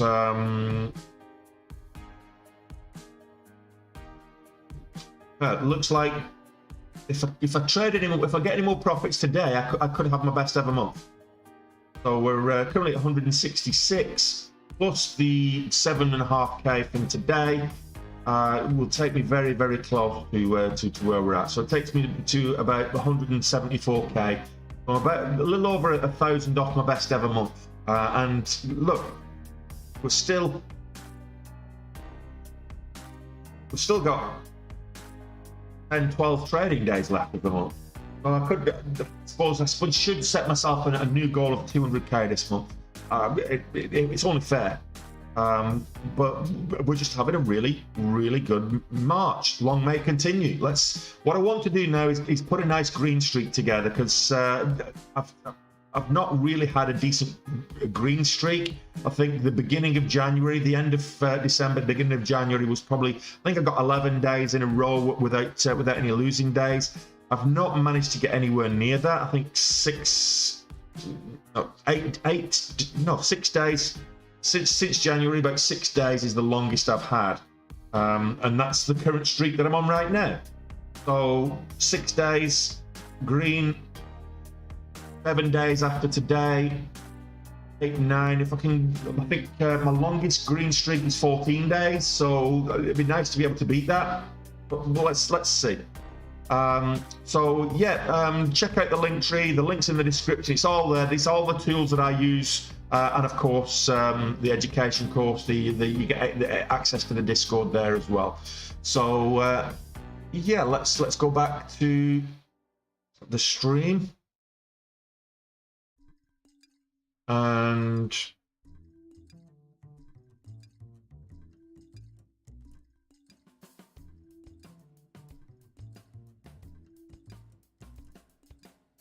where is it?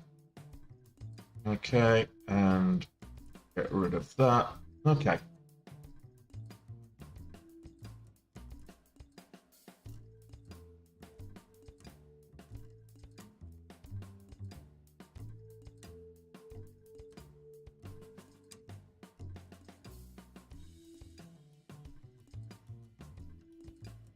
There we go.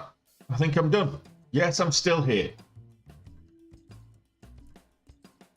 Okay, so let me address the chat before we finish. And you need to get to 77, okay?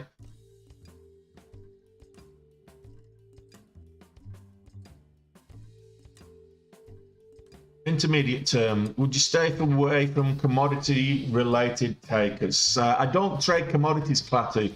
I stay away from commodities all the time. I just think commodities overall, I think the risk versus reward is not, for me, it's not worth it. So I stay away from commodities all the time. Oh, Puno, sorry to hear that, buddy. Okay, so what is INET? Oh, so INET is just it shows the level 2 with just on the INET side. So it's just another version of the level 2 trader on one.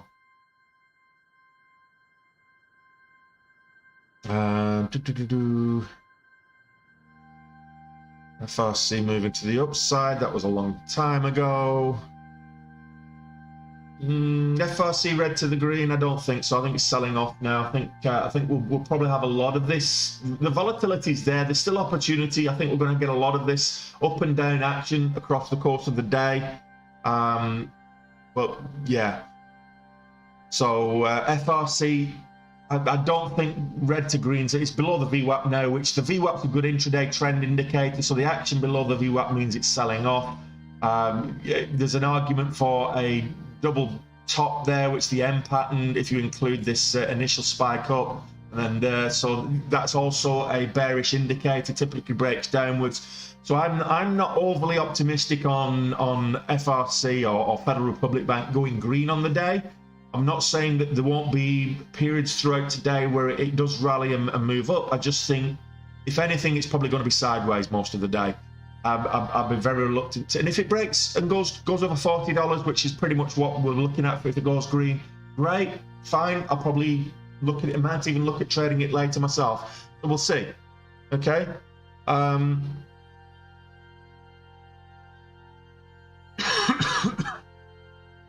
Dilvar, I don't know about revolutionize the access to live trading for beginners, but you know, you're all welcome to come to my stream all the time.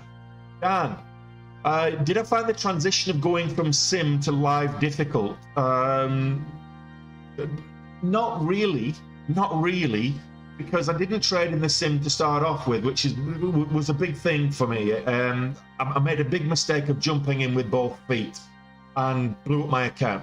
So I thought I could trade with real money straight away, and so going from real money to the sim was a bit of a revelation for me, where I could actually, you know, swim with the armbands on for a little while and learn my craft. Then I took the armbands off, went in, traded too big, and blew up my account again. I blew up my account 3 times before I actually started kind of treading water, and it seemed to be that I'd take 3 steps forward and then 1 big leap back. And that's what tended to happen with a lot of people as they start their trading journey. And a lot of that's to do with emotional trading, to do with letting the emotions get the better of you. Now, from my point of view, I had to walk away on Monday when I went so heavily red. I probably should have, in hindsight, I'm glad I didn't, but I probably should have walked away and just locked it down for the whole day. But if I'd carried on trading immediately after going, so I probably would have lost even more. Emotional trading. So walking away, playing with the dog for a little bit, having a cup of tea and a snack, and then coming back, sitting down, a little bit revitalized, put the loss behind me, look at the screen again, look at the patterns, look at the price action, and just trade logically as opposed to emotionally, which is what I had started to do on Monday. Allowed me to get back to green and get, you know, not just get back to green and recover the losses, but have one of the best days I've had all year. So moving from simulator to live, the biggest problem you're going to have is the emotional impact down. You're going to have what I would say is, if your heart starts racing whilst you're trading with real money, it's because you're trading too big. Now, trading too big for your account is one thing, but trading too big for your psyche is also another thing. You should also, before you start trading big, you're going in there. First, a rule of thumb, as a new trader, you shouldn't be risking more than 3% of your equity on any given trade. Okay, if you've got a $10,000 account, you should never be risking more than $300 on a trade. If you get into $300 in the hole, unrealized, you should be cutting that trade and moving on. So that's the first thing. So rule of thumb, 3% maximum.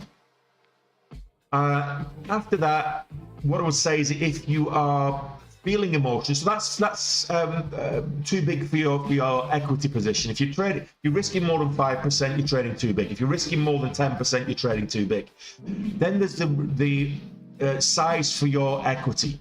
We just saw one of the other guys there that's trading lower, based on conversations that I've had with him this week. He's trading smaller size. He's making smaller gains, but that's okay. The aim is to be consistently profitable. The difference between being consistently profitable making small gains and being consistently profitable making large gains like me, all it is sizing. So if you've got bigger size, you're going to have bigger emotional attachment to that sizing. And the best way to overcome that is gradually scale up to that size. If you go in and start trading with 1,000 shares or 2,000 shares from the off, you're going to get emotionally invested in that each trade, and you're not going to trade logically. You're not going to trade disciplined to your plan. So what you need to be doing is you start trading with 100 shares, 50 shares, 100 shares, 150 shares. You trade small for small percentage gains. Now, if you're making $20, you're risking $10 on a trade to make $20, that's fine. $20 is great. Yes, it might cut in, you might pay that back in commissions and charges, so you only make $3 on the trade. Forget the commissions and charges to start off with. the whole point is you're looking at the gross numbers, which is one of the reasons I emphasize the gross numbers. If you're making profit, even if you're actually losing in real terms because of commissions and charges, if you're making profit, you're doing something right. Then as you're able to scale up, that gross profit covers those fees and charges. That gross profit then becomes real profit. And then as you scale up further over time, and you don't do this over a week, you don't do this over a month, this is over a period of longevity. You've got to have a long-term view of trading. It is a career path. This is not a get-rich-quick scheme. And if you're coming in looking to make fast gains and become a millionaire overnight, you can earn millions trading. But the likelihood, if that's your immediate, if that's your immediate claim, if that's your immediate goal, then you're going to lose money. It's quite simply, I'm an over aggressive trader, and I trade way too big than I recommend anybody doing. My results are not typical. If you're going to be trading as aggressive as I am, the likelihood is you're going to lose. So first and foremost, making the move from sim to live trading, start small. Once you let's say you start small, you're taking 100 shares, 50 shares, 100 shares. You're able to lock in some consistent gains. You do that over a week or two. Then you scale up, you start taking 200 shares, 250 shares. If you start feeling the emotions, scale back down again. The whole point is it's like going to the gym. If you go to the gym, you lie on the bench press. What you don't do is you don't put 250 pounds on each side of the barbell and think that you're going to lift it, you're going to bench press 500 pounds. It's just not going to happen. Can you bench press 500 pounds eventually? Well, if you train hard over a long period of time, maybe you can. But you've got to build up the muscle. Same thing with this. It's the muscle memory that you're trying to build up with the strategy and the discipline. Discipline is a muscle. Your brain is a muscle. So you've got to build up the discipline of trading.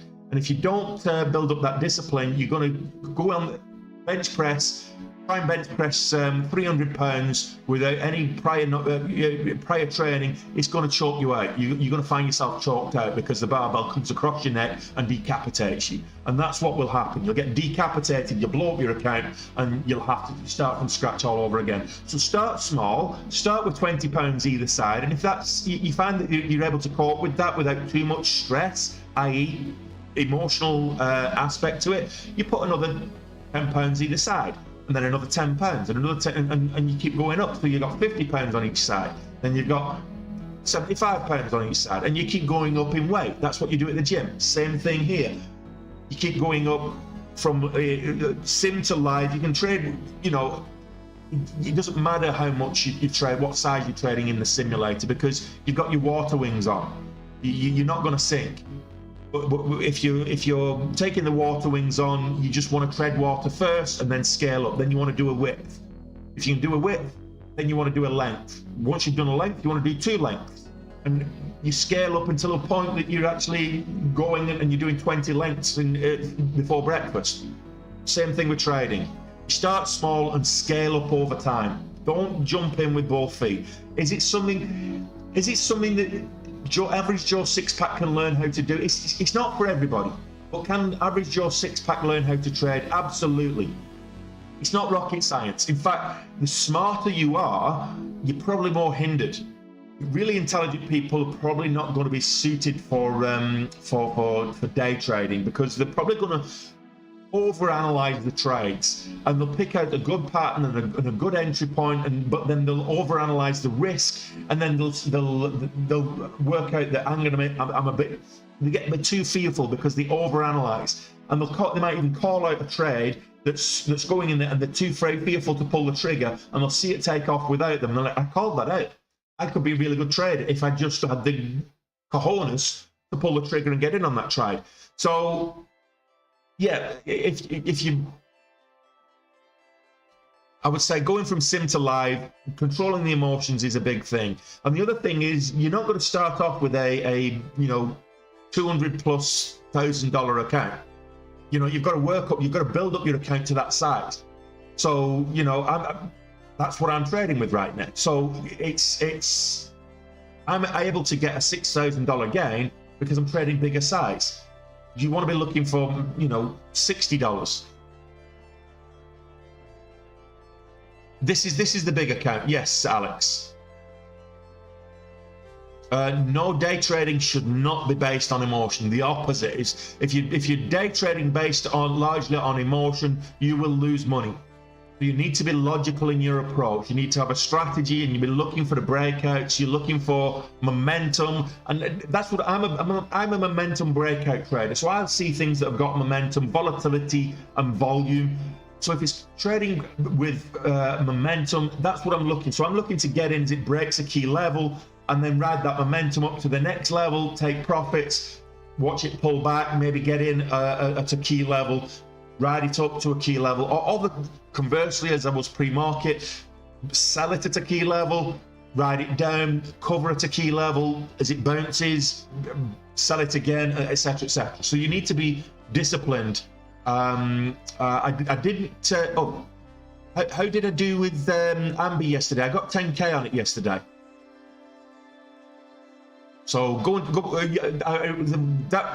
the AMBI trade was recorded, and it's posted on YouTube. So if you want to go and see that on YouTube, in fact, what I might do is convert that into a, because that was a relatively quick trade, convert that into a video for TikTok and YouTube Shorts and stuff. I might take a look at if I can do that. I'll have to speed it up because it's about 4 minutes long plus a halt, so it's about 9-10 minutes long in total. So Harvey, you can go and you can watch that recorded video on AMBI yesterday if you want to. Okay, I'm going to lock it down now. I'm over goal, so I'm going to walk my dog, and I will be back at it tomorrow, an hour before the market opens. By all means, come join me then, and we'll do it all again. So that's 8:30 market time. It's 12:30 GMT, and let's hope we have another good green day tomorrow. So as long as we're racking up these base wins, these green days over goal, we're going to be good for the year. So we're having our best ever start to a month. We're only halfway through. We're on target to have my best ever month. We could get potentially. We're on track to break 200k this month. So let's see if that's possible. If we continue with the volatility that we've got, it absolutely will be. Okay, guys, and I'll see you tomorrow. Hopefully, catch you later.